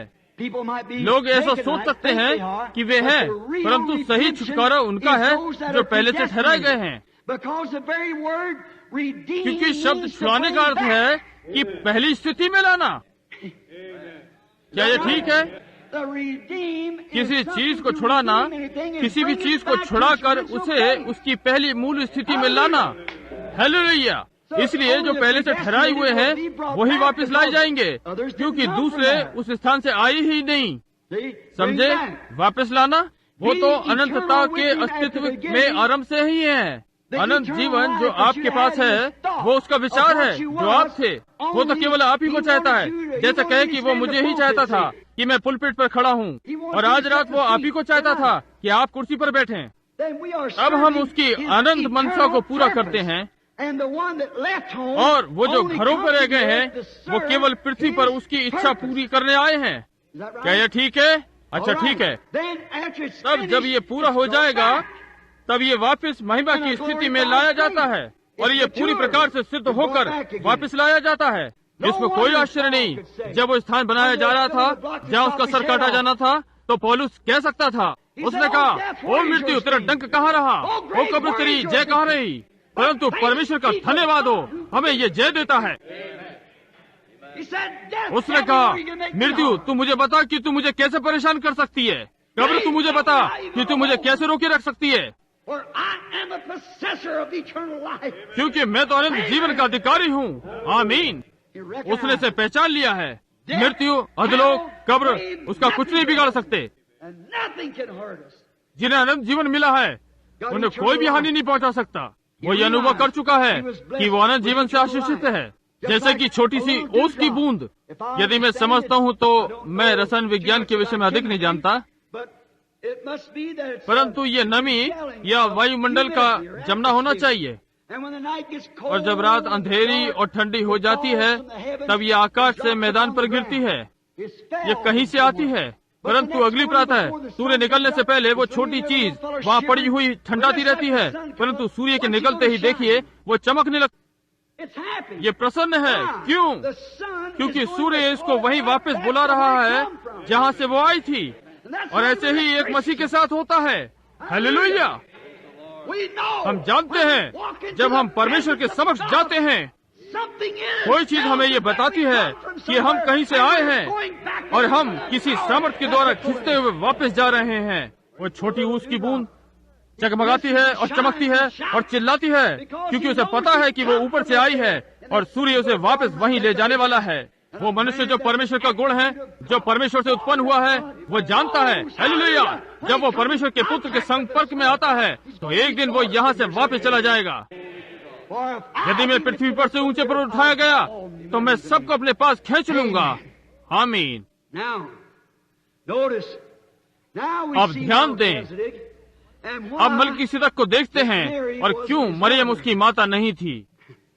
यही कारण है उसने उसको महिला कहा, मां नहीं कहा। उसका कोई पिता नहीं था, क्योंकि वो तो पिता, अनंत काल का पिता, वो तीन एक में। उसके कोई मां नहीं थी, ये सत्य है, नहीं थी। उसके पास पिता नहीं था, क्योंकि वो तो पिता था। जैसे कि कवि ने एक बार कहा है, उसकी प्रशंसा में वो यीशु के लिए कहा, उसने कहा, मैं वही हूँ जो मूसा से बोला जलती झाड़ी की आग से। मैं इब्राहिम का परमेश्वर हूँ, वो चमकता भोर का तारा। मैं ही अल्फा और ओमेगा हूँ और अंत से ही आरंभ हूँ। मैं ही कुल सृष्टि हूँ और यीशु नाम है। ये ठीक है। ओह, आप मुझे क्या कहते हैं कि मैं क्या हूँ, और वो मुझे कहाँ से आया हुआ बताते हैं। क्या तुम मेरे पिता को जानते हो, या तुम उसका नाम बता सकते हो? हालेलुया। जी हाँ, ये मेरे पिता का नाम है। मैं अपने पिता के नाम से आया हूँ और तुम मुझे ग्रहण नहीं कर सकते। समझे? निश्चय ही वो आज, कल और सर्वदा एक सा है। और ये मलकीसदक जो देह बन गया, उसने अपने आप को मनुष्य के पुत्र के रूप में भविष्यद्वक्ता बनकर प्रकट किया। वो पुत्र के 3 नामों में आया, मनुष्य का पुत्र, परमेश्वर का पुत्र, दाऊद का पुत्र। जब वो पृथ्वी पर था तो वो पवित्र शास्त्र पूरा करने के लिए वो मनुष्य था। मूसा ने कहा, प्रभु तुम्हारा परमेश्वर तुम में से मुझसे एक भविष्यद्वक्ता उठा खड़ा करेगा, इसलिए उसे भविष्यद्वक्ता बनकर आना ही था। उसने कभी ये नहीं कहा कि मैं परमेश्वर का पुत्र हूँ, उसने कहा मैं मनुष्य का पुत्र हूँ। क्या आप मनुष्य के पुत्र का विश्वास करते हैं? क्योंकि उसको यही प्रमाणित करना था, क्योंकि वो यही था। अब वो पुत्र के दूसरे नाम में आता है, परमेश्वर का पुत्र, ना दिखने वाला आत्मा है। और जब वो फिर आएगा तो वो दाऊद का पुत्र होगा कि अपने सिंहासन पर बैठे। जब वो यहाँ अपनी देह में था, वो मनुष्य का पुत्र कहलाया। अब उसने संसार पर अपने को मनुष्य के रूप में कैसे प्रकट किया? एक भविष्यद्वक्ता के रूप में। एक दिन मैं पतरस और उसके भाई इंद्रियास की कहानी सुना रहा था। वे मछेरे थे और उनका पिता योना एक महान बूढ़ा विश्वासी था। एक दिन उन्होंने बताया कि वो नाव की तरफ बैठ गया। उसने कहा, पुत्र तुम जानते हो जब हमें मछलियों की आवश्यकता होती है तो किस प्रकार से प्रार्थना करते हैं। मछली पकड़ना उनका उद्यम था। उसने कहा, हम यहोवा परमेश्वर पर अपनी जीविका के लिए विश्वास रखते हैं, और अब मैं बूढ़ा हो चला हूँ और तुम्हारे साथ अधिक समय तक नहीं रह सकता। मैं सदैव और सच्चे विश्वासी उस समय की बात देख रहे हैं कि मसीह कब आएगा। अब तक तो झूठे मसीह आते रहे, परंतु एक दिन सच्चा आने वाला है। और उसने कहा, जब ये मसीह आए तो मैं नहीं चाहता कि तुम किसी प्रकार के धोखे में रहो। ये मसीहा धार्मिक विद्या का ज्ञानी नहीं होगा, वो भविष्यद्वक्ता होगा। हमारा भविष्यद्वक्ता मूसा, जिसका तुम अनुकरण करते हो, उसने कहा, अब कोई भी यहूदी अपने भविष्यद्वक्ता का विश्वास करेगा, उसको यही सिखाया गया है। और यदि भविष्यद्वक्ता कुछ भी कहे और वो हो जाए तो वो सच्चा है। परंतु परमेश्वर ने कहा, यदि तुम्हारे बीच में यदि कोई आत्मिक या भविष्यद्वक्ता हो तो मैं प्रभु उस पर अपने आप को प्रकट करूंगा, और जो वो कहे और वही घटित हो तो उसकी सुनना, उससे डरना। परंतु यदि वैसा ना हो तो उसकी ना सुनना। समझे आप? इसलिए ये भविष्यद्वक्ता का प्रमाण था। इसलिए मूसा सच में प्रमाणित भविष्यद्वक्ता था। और उसने कहा, तुम्हारा प्रभु परमेश्वर तुम भाइयों के बीच में से मुझ जैसा एक भविष्यद्वक्ता उठा खड़ा करेगा, और जो उसकी नहीं सुनेगा वो अपने लोगों में से नाश किया जाएगा। उसने कहा, बच्चों अब याद रखना, हम हिब्रू परमेश्वर के भविष्यद्वक्ता के प्रमाण के लिए ऐसा ही विश्वास करते हैं। अब ध्यान से सुनिए और चूकना नहीं। और उसने कहा, जब मसीह आता है तो तुम जान लोगे, क्योंकि वो एक भविष्यद्वक्ता मसीहा होगा। अब मैं बताता हूँ कि 400 वर्ष हो गए हैं कि मलाकी के बाद से हमारे पास कोई भविष्यद्वक्ता नहीं है, परंतु वो होगा। उसकी मृत्यु के कुछ वर्षों बाद एक दिन उसका पुत्र इंद्रियास झील के किनारे पर घूम रहा था, और तब उसने एक जंगली मनुष्य की आवाज जंगल में सुनी जो कह रहा था कि अब मसीह तुम्हारे बीच में खड़ा है। वो बड़ा उकाब जंगल में पलकर बड़ा हुआ था, और वही उड़ता हुआ कहता था, इस समय मसीहा तुम्हारे बीच में है। हम अभी उसे नहीं जानते, परंतु वो तुम्हारे बीच में खड़ा है। मैं उसे पहचान लूंगा, क्योंकि मैं एक चिन्ह को स्वर्ग से आता हुआ देखूंगा। एक दिन उसने कहा, देखो परमेश्वर का मेमना है जो संसार के पापों को उठा लिए जाता है। और वो उस मनुष्य को छोड़ अपने भाई को ढूंढने चल दिया। उसने कहा, शमौन मैं चाहता हूँ कि तुम मेरे साथ आओ, क्योंकि हमें मसीहा मिल गया है। ओ जाने दो इंद्रियास, तुम इससे अच्छा जानते हो। हाँ मैं जानता हूँ, परंतु ये व्यक्ति भिन्न है। वो कहाँ है? वो कहाँ से आया है? नासरत का यीशु। वो छोटे खराब नगर से, वो ऐसे खराब गंदे स्थान से कैसे आ सकता है? तुम आओ और देख लो। और अंत में एक दिन उसे तात आने के लिए उत्साहित कर लिया। इस प्रकार जब वो इस मसीहा के सामने आया तो यीशु लोगों से बातें कर रहा था। जब वो यीशु के सामने आया तो उसने कहा, तेरा नाम शमौन है और तू योना का पुत्र है। इसी से ही हो गया। उसे स्वर्ग के राज्य की कुंजियां मिल गईं, क्योंकि वो जानता था कि ये व्यक्ति मुझे नहीं जानता। और उसने उसे कैसे जाना? उसके बूढ़े भक्त पिता ने उसे सिखाया था कि मसीह को कैसे विश्वास किया जाए। वहाँ पर फिलिपुस नाम का एक व्यक्ति खड़ा था। वो एकदम उत्तेजित हो उठा। वो एक व्यक्ति को जानता था जो पवित्र शास्त्र का अध्ययन करता था, और वो पहाड़ी का चक्कर काटता हुआ उसको जैतून के पेड़ों के झुंड में पाया। उन्होंने एक साथ बाइबल के बहुत सारे पाठों का अध्ययन किया था। इस समय वो वहाँ घुटने टेके प्रार्थना कर रहा था, और जब वो प्रार्थना करके बाहर आया तो उसने कहा आओ देखो, हमने किसे पाया है, यूसुफ का पुत्र यीशु नासरी, यही मसीहा है जिसकी हम बाट देख रहे थे। मैं नतेल को ये कहते हुए सुन सकता हूँ, फिलिपुस तुम अलग हट गए हो और ज्यादा गहराई में चले गए हो, ऐसा ही है ना? ओ नहीं, अब मुझे जरा बताने दो। तुम जानते हो कि हम एक साथ बाइबल का अध्ययन करते हैं, और भविष्यवक्ता मसीह के लिए क्या बताता है कि कैसा होगा? वो भविष्यवक्ता होगा। तुम्हें वो बूढ़ा मछेरा याद है जिससे तुमने मछली खरीदी थी, जो कि शमौन कहलाता था और इतना अनपढ़ था कि अपने हस्ताक्षर भी नहीं कर पाता था? ओ हाँ, वो आया तो तुम्हें पता फिर क्या हुआ? इस यीशु नासरी ने उसे बता दिया कि उसका नाम शमौन है। उसका नाम बदलकर पतरस कर दिया, जिसका अर्थ होता है छोटा पत्थर, और बता दिया कि उसके पिता कौन था। उसने कहा भाई मैं नहीं जानता कि कोई अच्छी चीज भी नासरत से निकल सकती है। उसने कहा इस विषय में बातें ही ना करें, चलकर जरा देख लें। ये एक अच्छा विचार है, आकर देख ले।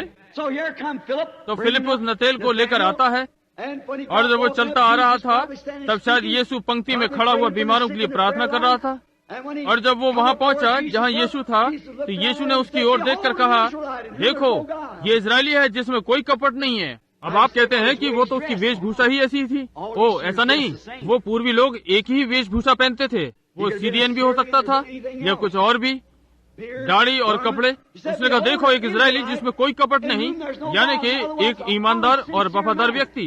इससे नतेल की हवाइयां उड़ गईं, और उसने कहा रब्बी, जिसका अर्थ गुरु है, रब्बी तू मुझे कब से जानता है?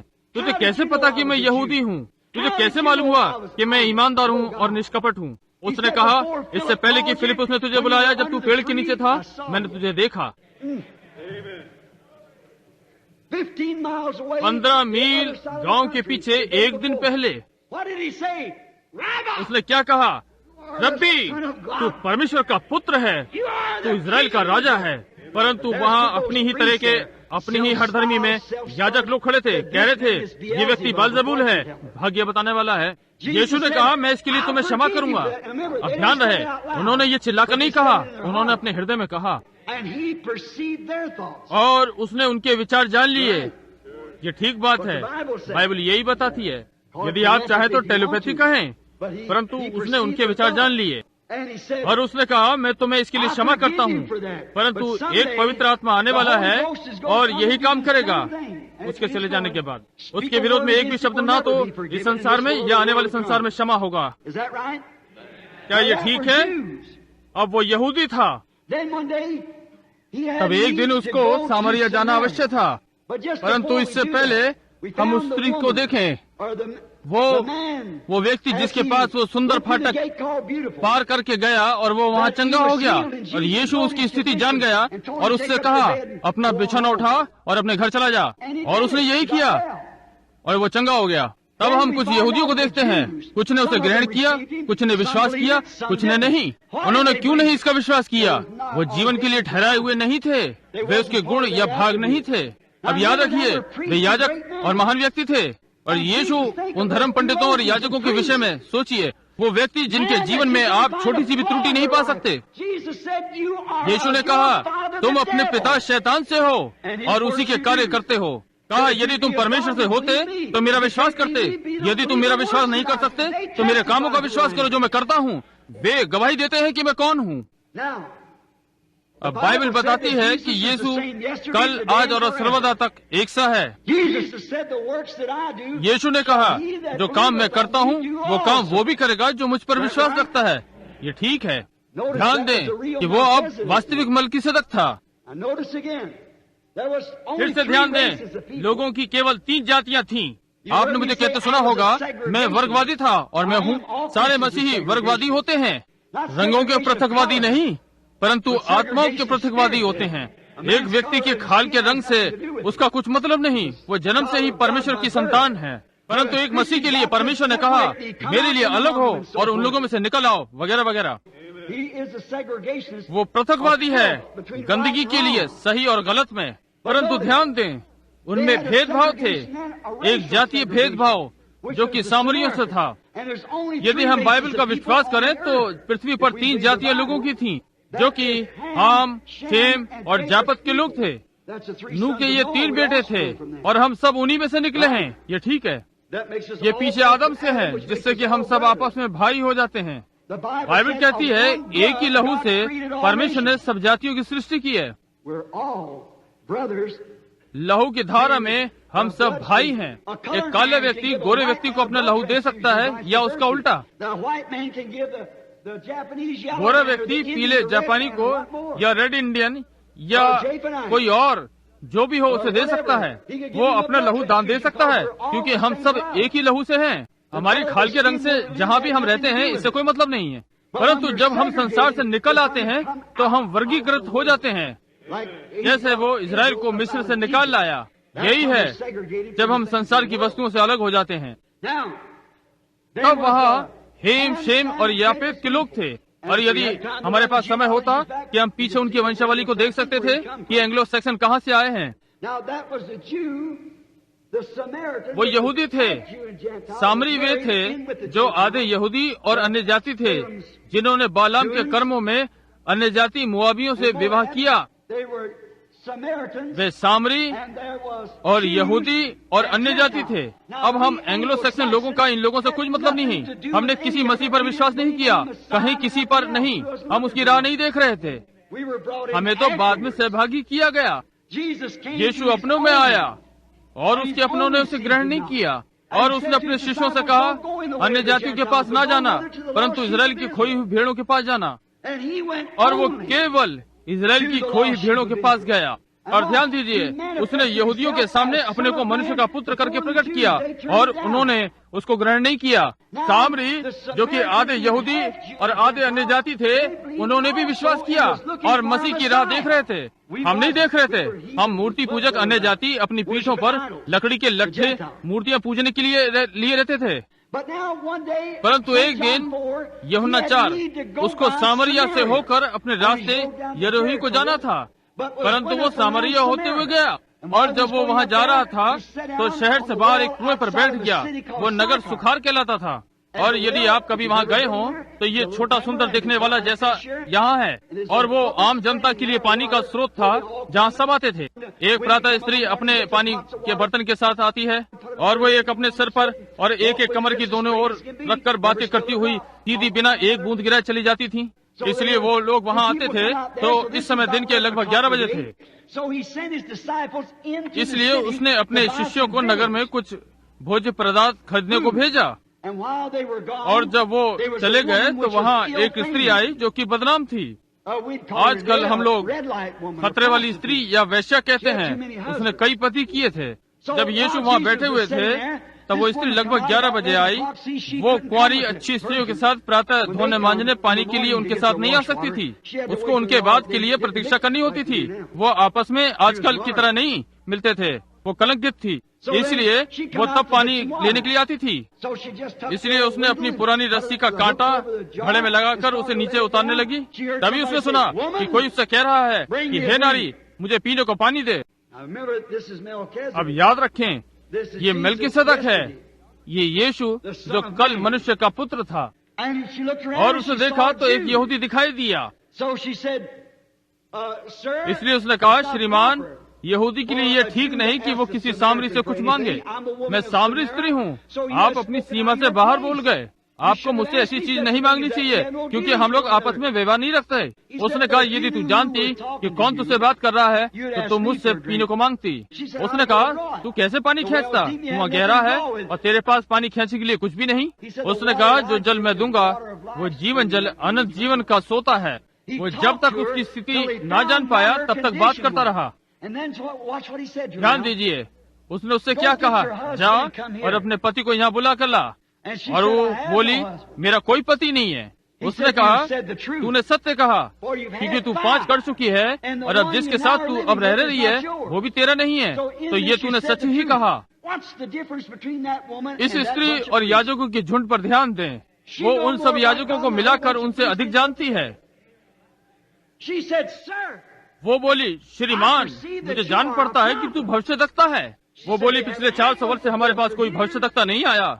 अब हम जानते हैं कि मसीह आने वाला है, और जब मसीहा आएगा तो वो यही करेगा। That was the sign of the Messiah. मसीह का यही चिन्ह था, He was the son of क्योंकि man. वो मनुष्य का पुत्र था। कहने लगी जब वो आएगा तो यही करेगा, उसका भविष्यवक्ता है। He said, I am he. उसने कहा मैं वही हूँ, Nobody else could say that. कोई और ये नहीं कह सकता। उसने अपना पानी का बर्तन वहीं छोड़ा और नगर को दौड़ गई और कहा आओ देखो, एक व्यक्ति जिसने मुझे वो सब बता दिया जो मैंने किया था। क्या यही तो वो मसीहा नहीं है? Now remember, अब याद रखें, he promised उसने अन्य the जातियों same के thing अंतिम दिनों में at the end यही of करने the की Gentile प्रतिज्ञा race. की है। The Jews had had 4,000 यहूदी years 4,000 वर्षों से मसीहा की प्रतीक्षा कर रहे हैं और 4,000 वर्षों से सीख रहे हैं कि वो आ रहा है और वो जब आएगा तो क्या करेगा, और वो उसे देखने में असमर्थ रहे और उसे पहचानने में असमर्थ रहे। जबकि उसने अपने को बाइबल की ही शब्दावली में प्रकट किया, उसने यही करने को कहा था। वो थेफन हुआ करता था और तब शरीर में आकर उनके बीच में रहा। They failed to see it and called way his उसे works देखने में the works असमर्थ of the रहे devil. और उसके कामों को शैतान का काम कहा। अब We've had हम 2000 वर्षों से सीख रहे हैं। Coming चेलों down के from बाद the Roman Catholic Roman Church, Catholic के समय से after the निकलते Apostles, हुए, then तब we उसके come बाद to Roman Roman Catholic church से Catholic, होते the हुए Greek and so और forth, ग्रीक और इत्यादि में, on down to Luther's age and Wesley. फिर लूथर के युग से होकर वेस्ली और बहुत सारे 900 विभिन्न संस्थाओं की शिक्षा युगों द्वारा। Now he promised just अंत समय के आने से पहले सदोम और अमोरा की तस्वीर फिर से उभर कर आएगी। ये उसने प्रतिज्ञा की है। जैसा सादोम के दिनों में था वैसे ही अंत समय के दिनों में होगा। मनुष्य का पुत्र फिर से प्रकट होगा और अब थोड़ी देर के बाद संसार मुझे नहीं देखेगा, तब भी तुम मुझे देखोगे, क्योंकि मैं व्यक्तिवाचक सर्वनाम, मैं तुम्हारे साथ होऊंगा, बल्कि तुम्हारे अंदर होऊंगा। संसार के अंत तक मैं तुम्हारे साथ होऊंगा। वो कल, आज और सर्वदा एक सा है। जैसा पिछली रात मेरे संदेश में हाजरा मिलावटी का प्रतीक है, आप देखिए सामरी वैसे ही है। यहूदी सारा के प्रतिरूप थे या सारा से संबंधित, परंतु अन्य जाति मरियम का नमूना है, इब्राहिम के राजवंश। अब इन अंतिम दिनों के लिए प्रतिज्ञा है कि वही परमेश्वर, वही मसीह मनुष्य का पुत्र बन के अपने आप को प्रकट करेगा। क्यों? वो आज, कल और सर्वदा एक सा है। और यदि उसने उन यहूदियों को मसीह का चिन्ह दिया और अब अंत में आकर अन्य जातियों को शिक्षाओं और धर्म शिक्षाओं पर रहने दे, तो वो अन्यायी होगा। उसको वही करना होगा, क्योंकि बाइबल इब्रानी 13:8 में कहती है कि वो एक सा है। मलाकी 4 और भिन्न भिन्न बाइबल के हवाले में उसने प्रतिज्ञा की है कि अंतिम दिनों में गिरजे में बिल्कुल आज के प्रकार के होंगे और संसार भी ऐसा ही होगा। आज संसार को देखिए, सादोम की दशा को देखिए, भिन्न भिन्न स्थानों पर भूकंप को देखिए और बातें जो हो रही हैं। गिरजों को देखिए जो बाबुल जैसी बिगड़ी अवस्था में हैं। संदेश वाहकों को देखिए, ओरल रॉबर्ट और बिली ग्राम, GRAHAM को देखिए। इन सब गिरजों में ये पहली बार है कि किसी संदेश वाहक का नाम HAM से समाप्त होता है, जैसे अब्राहम। ABRAHAM 7 अक्षर हैं, GRAHAM 6 अक्षर हैं। अब वो कहाँ है? संसार में 6 मनुष्य का अंक है। मनुष्य को 6वें दिन रचा गया, परंतु 7 परमेश्वर का अंक है। अब उनको सदोम में देखिए, वहाँ उनके संदेश वाहक उनसे बातें कर रहे हैं, परंतु वो इब्राहिम का राजवंश कहाँ है? उनका चिन्ह कहाँ है जो उसने कहा था कि जैसे सदोम के दिनों में था, कि परमेश्वर मनुष्य की देह में उतर आया और प्रकट हुआ था, और उसने ये बता दिया था कि सारा पीछे तंबू में बैठी क्या सोच रही थी। अन्य जातियों का संसार जब आग से नष्ट हुआ, इससे पहले यह अंतिम चिन्ह था, और कलीसिया ने अपना अंतिम चिन्ह इस संसार के नष्ट होने से पहले पा लिया है। यह अन्य जातियों का राज्य आग और परमेश्वर के क्रोध से नष्ट होने को है। आप विश्वास करते हैं? मल्कीसदक शरीर था और उसने अपने आप को मानवीय शरीर से प्रस्तुत किया और फिर बाद में वो देहधारी हुआ, और अब आज रात वो कल, आज और सर्वदा एक सा है। क्या आप विश्वास करते हैं? तब फिर ये मल्कीसदक कौन है? वही जो कल था, जिसका कभी कोई पिता नहीं हुआ, कभी इसकी माता नहीं हुई, उसके दिनों का कोई आरंभ नहीं हुआ और उसके जीवन का कोई अंत नहीं हुआ। और वो इब्राहिम से मिला और किस प्रकार का चिन्ह प्रकट करके दिखाया। तब जब वो देहधारी हुआ तो उसने कहा कि अंत के समय से पहले यही चिन्ह फिर से प्रकट करेगा। आप विश्वास करते हैं? मैं विश्वास करता हूँ। हम प्रार्थना करें। प्रिय परमेश्वर, मैं विश्वास करता हूँ कि पवित्र शास्त्र में जो आपने कहा है कि आप कल, आज और सर्वदा एक से हैं, और मैं पूरी सच्चाई और हृदय से जानता हूँ प्रभु कुछ होने जा रहा है। मैं पक्की तौर से उसे प्रमाणित नहीं कर सकता। मैं कुछ भी कहने से डरता हूँ। आप अपने दास के हृदय को जानते हैं, और इन युगों में होते हुए आपने कितनी बार लोगों के पास बहुत सी बातें भेजी जिन्हें लोग समझ नहीं सके। मनुष्य लगातार इसी बात के लिए परमेश्वर की प्रशंसा करता रहा कि उसने क्या किया, और कहता रहा कि कितनी महान बातें वो करने जा रहा है, परंतु इस बात से अनभिज्ञ रहा कि वो क्या कर रहा है। युगों से यही होता आ रहा है। रोमन कैथोलिक गिरजा परमेश्वर के भविष्यवक्ता संत पैट्रिक को देखने में भी क्यों असमर्थ रहा? क्यों उन्होंने जॉन ऑफ आर्क को जादूगरनी कहकर जला दिया, जबकि वो भविष्यवक्तनी थी? पिता, हमेशा ऐसा ही हुआ है। आपने बुद्धिमानों और दूरदर्शियों की आंखों से इसे सदा छिपा कर रखा। कोई आश्चर्य नहीं कि आपने उन याजकों से कहा कि तुम भविष्यवक्ताओं की कब्रें सजाते हो, तुम इन्हें उन्हें वहां पहुंचाया है। उनके जाने के बाद उन्हें अपनी गलती का अनुभव हुआ। प्रभु, आप किसी भी रूप में आए, उन्होंने आपको सताया। परमेश्वर, आज रात मैं आपसे फिर से प्रार्थना करता हूँ। कल हमारा ट्यूशन जाने का इरादा है, दूसरे नगरों में और संसार के दूसरे भागों में प्रचार करना है। परंतु प्यारे परमेश्वर, आज रात यहाँ भी कुछ अजनबी लोग हैं जिन्होंने कभी भी वचन का प्रचार नहीं सुना है, परंतु उसको प्रकट होते नहीं देखा। जैसा कि मैंने आरंभ में आपसे कहा है, जब वो शिष्य क्लियोपास और उसका मित्र अमाउस से मार्ग में आ रहे थे और आप अपने पुनरुत्थान के बाद झाड़ी की ओर से निकलकर उनसे बातें करने लगे और उन्हें प्रचार करने लगे। क्यों? उसने कहा, निर्बुद्धियों और समझ में मंदबुद्धियों, क्या तुम नहीं जानते कि मसीह को ऐसे ही दुख उठाकर और महिमा में प्रवेश करना था? परंतु वो तब भी उसे न पहचान सके। वो पूरे दिन तेरे साथ चले और फिर भी तुझे न जान सके। परंतु एक रात आई कि उन्होंने तुझे अंदर आने को विवश कर दिया। जब वो एक सराय में पहुंचे और द्वार बंद कर लिए, तब तूने कुछ ऐसा इस प्रकार से किया जो कि तूने क्रूस पर चढ़ने से पहले किया था, और उन्होंने पहचान लिया कि ये जीवित मसीह है। कुछ क्षणों में आप छिप गए और चले गए। तुरंत ही वो शिष्यों को बताने को भागे कि प्रभु सचमुच जी उठा है। परमेश्वर पिता, मैं विश्वास करता हूँ कि तू अब भी जीवित है, और मैं जानता हूँ कि तू है, और तूने हमें ये कई बार सिद्ध करके दिखाया है। क्या आप हमारे लिए एक बार फिर करके दिखाएंगे? यदि हम आपकी दृष्टि में अनुग्रह पाएं तो एक बार फिर से होने दीजिए। मैं आपका दास हूँ, ये सब यहाँ आपके दास हैं। प्रभु, वो जो सब मैंने कहा बेकार है। आपकी ओर से केवल एक ही शब्द मेरे इन 5 रात के संदेशों से बहुत अधिक बढ़कर है। आपका एक ही शब्द पर्याप्त है। प्रभु, क्या आप नहीं बोलेंगे कि ये लोग जान लें कि मैंने इन्हें सत्य बताया है?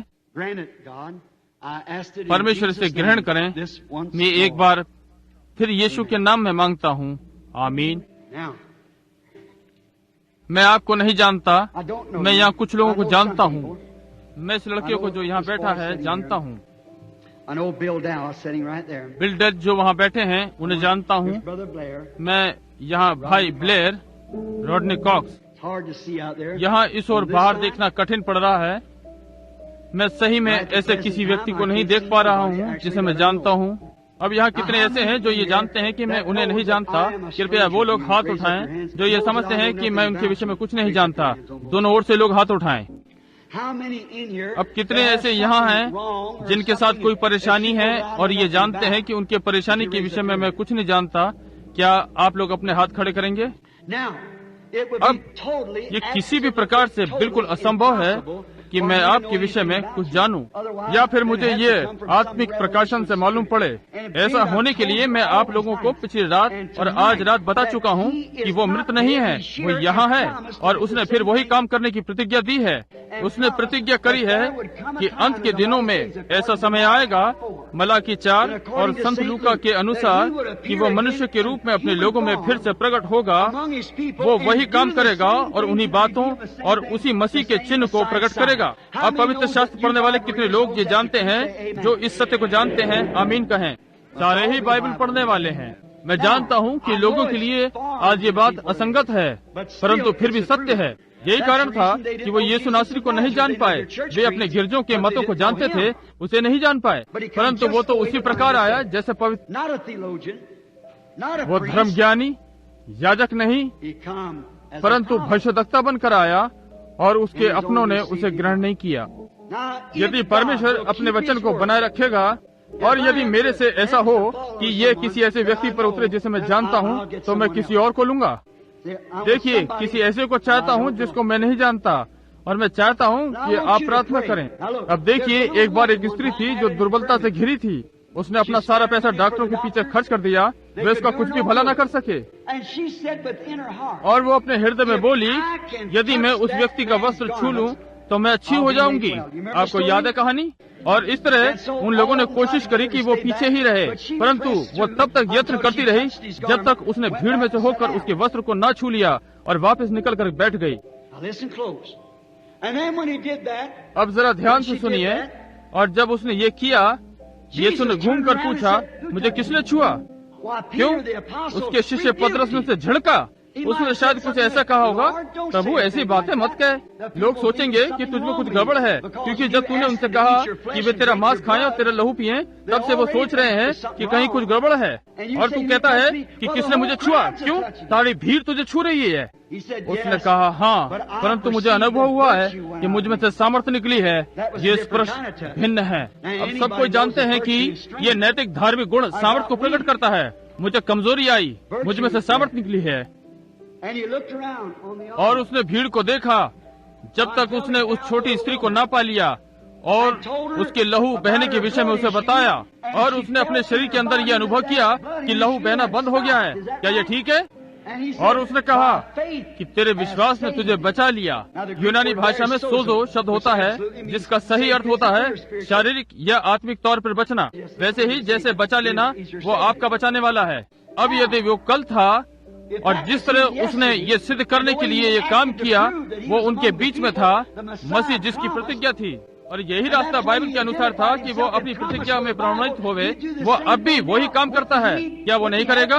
उसको वही फिर से करना पड़ेगा। आप कहते हैं, क्या ये आप बीमारों की चंगाई के लिए कहते हैं? जी हाँ। इब्रानी पत्री जो मैंने बाइबल में से अभी पढ़ी है, वो कहती है कि अब यीशु मसीह हमारा महायाजक है, जिसको हम अपनी निर्बलताओं के अनुभव में होकर छू सकते हैं। कितने लोग कहते हैं कि ये सत्य है? बाइबल यही कहती है। वो अब वही महायाजक है जिसे हम दुर्बलताओं में छू सकते हैं। यदि वो वही महायाजक है तो उसको अब भी वही करना पड़ेगा जो उसने तब किया।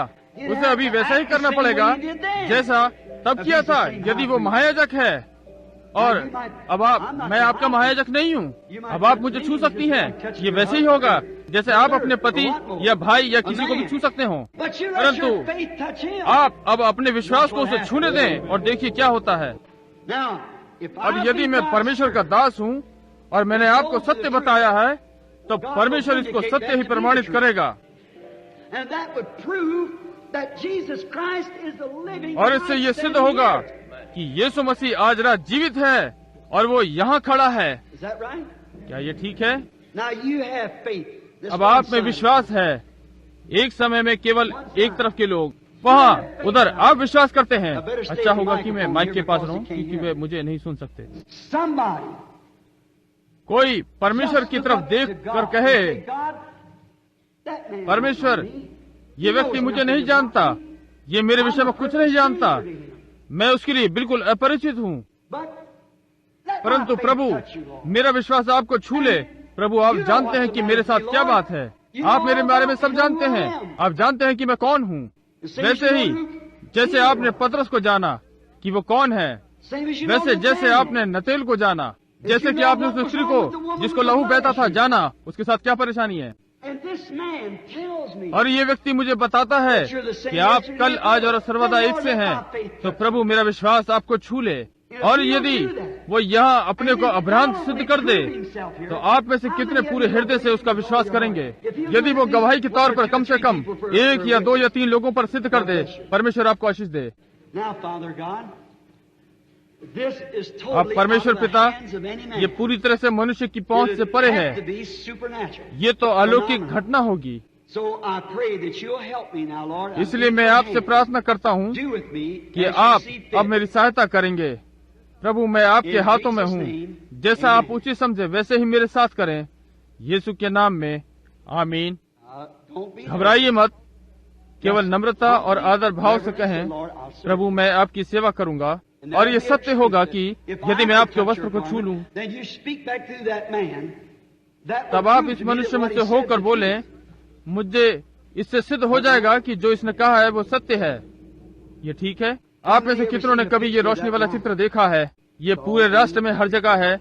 इसकी जांच वैज्ञानिक रीति से हुई है, सब जगह। Now he's right here now. अब वो ठीक यहाँ पर है, Same one as वही about जिसने the विवाह और तलाक के विषय में बोला, वही जो पहाड़ पर था, जिसने वहाँ पहाड़ों को हिला दिया, वही जो सन 33 में नदी पर था, The same yesterday, today, and forever. He's the same. वही जो कल, आज और सर्वदा एक सा है, वो एक ही है।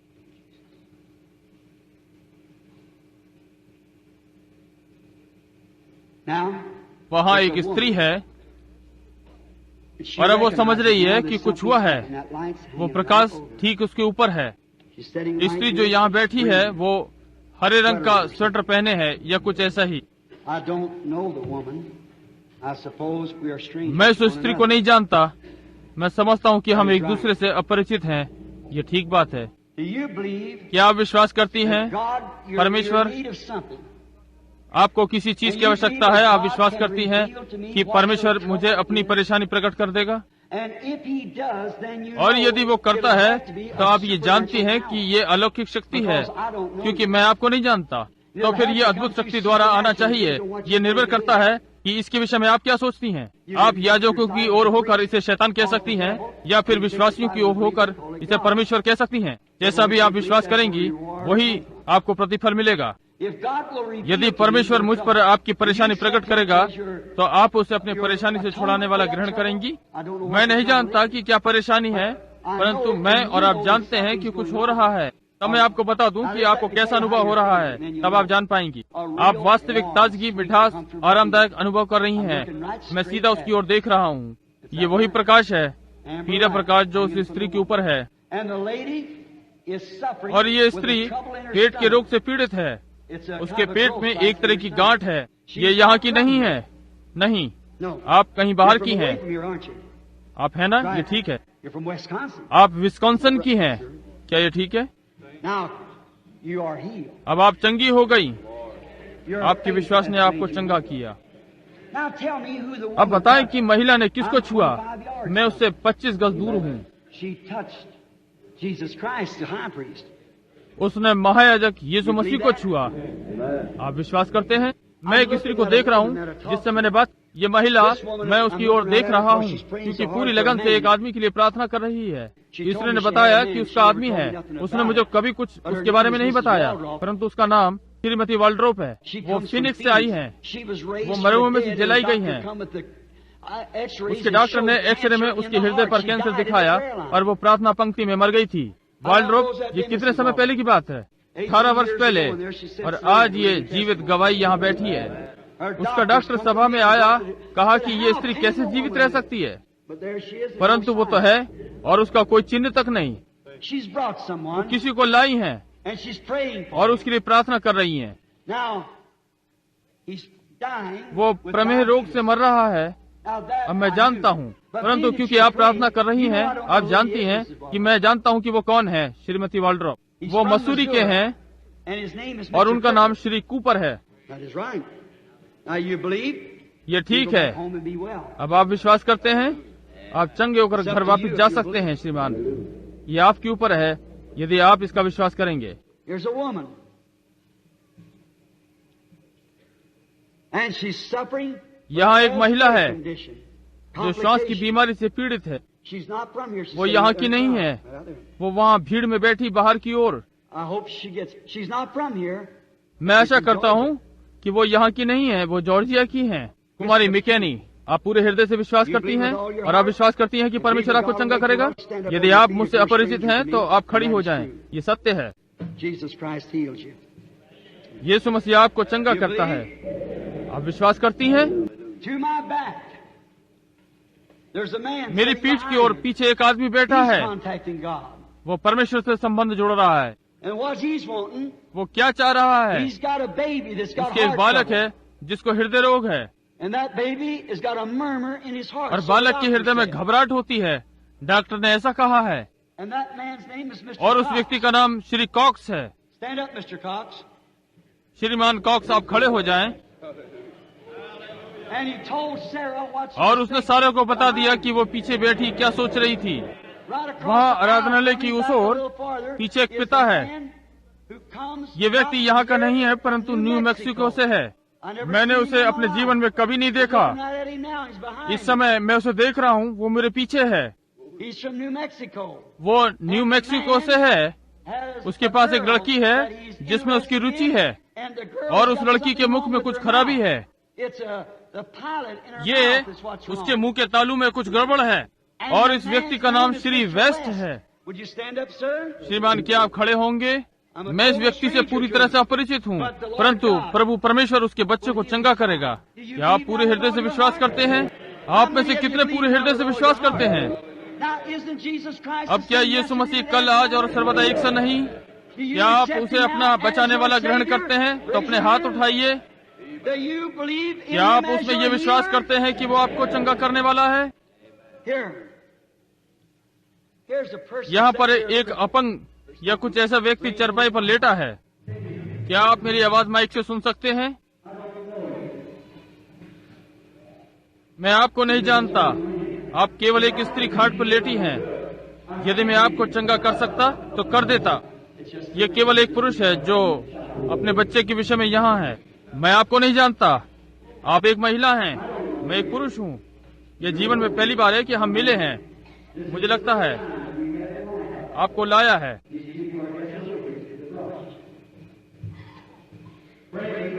सही बात यह है कि आप यहाँ पहली बार लाई गई हैं। आप बहुत दूर से आई हैं। आप मृत्यु के साए में हैं।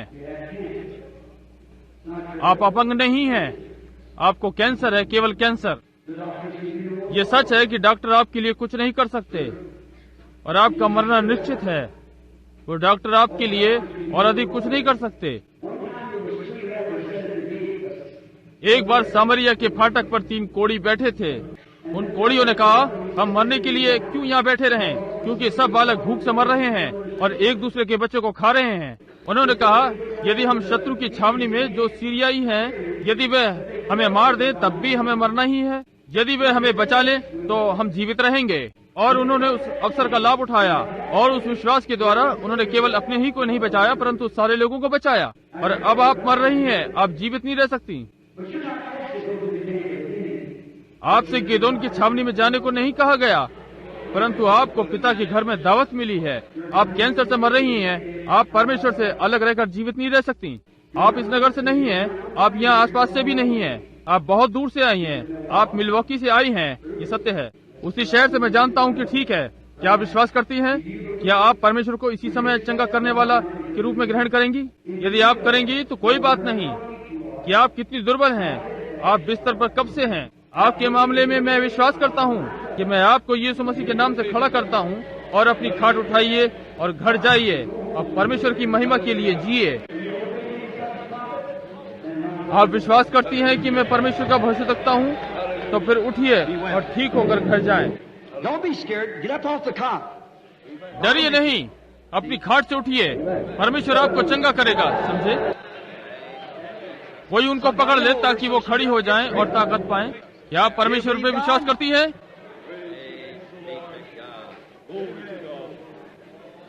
उन्हें जरा ताकत जुटाने दें, वो ठीक हो जाएंगी। That's it, sister. Amen. Hallelujah. ऐसे ही बहन, ये प्रभु यीशु के नाम में Stand and give praise to God. हम सब खड़े हो जाएं और परमेश्वर को महिमा दें। वो कल, आज और सर्वदा एक सा है। प्रभु यीशु मसीह तुम्हें आशीष दे।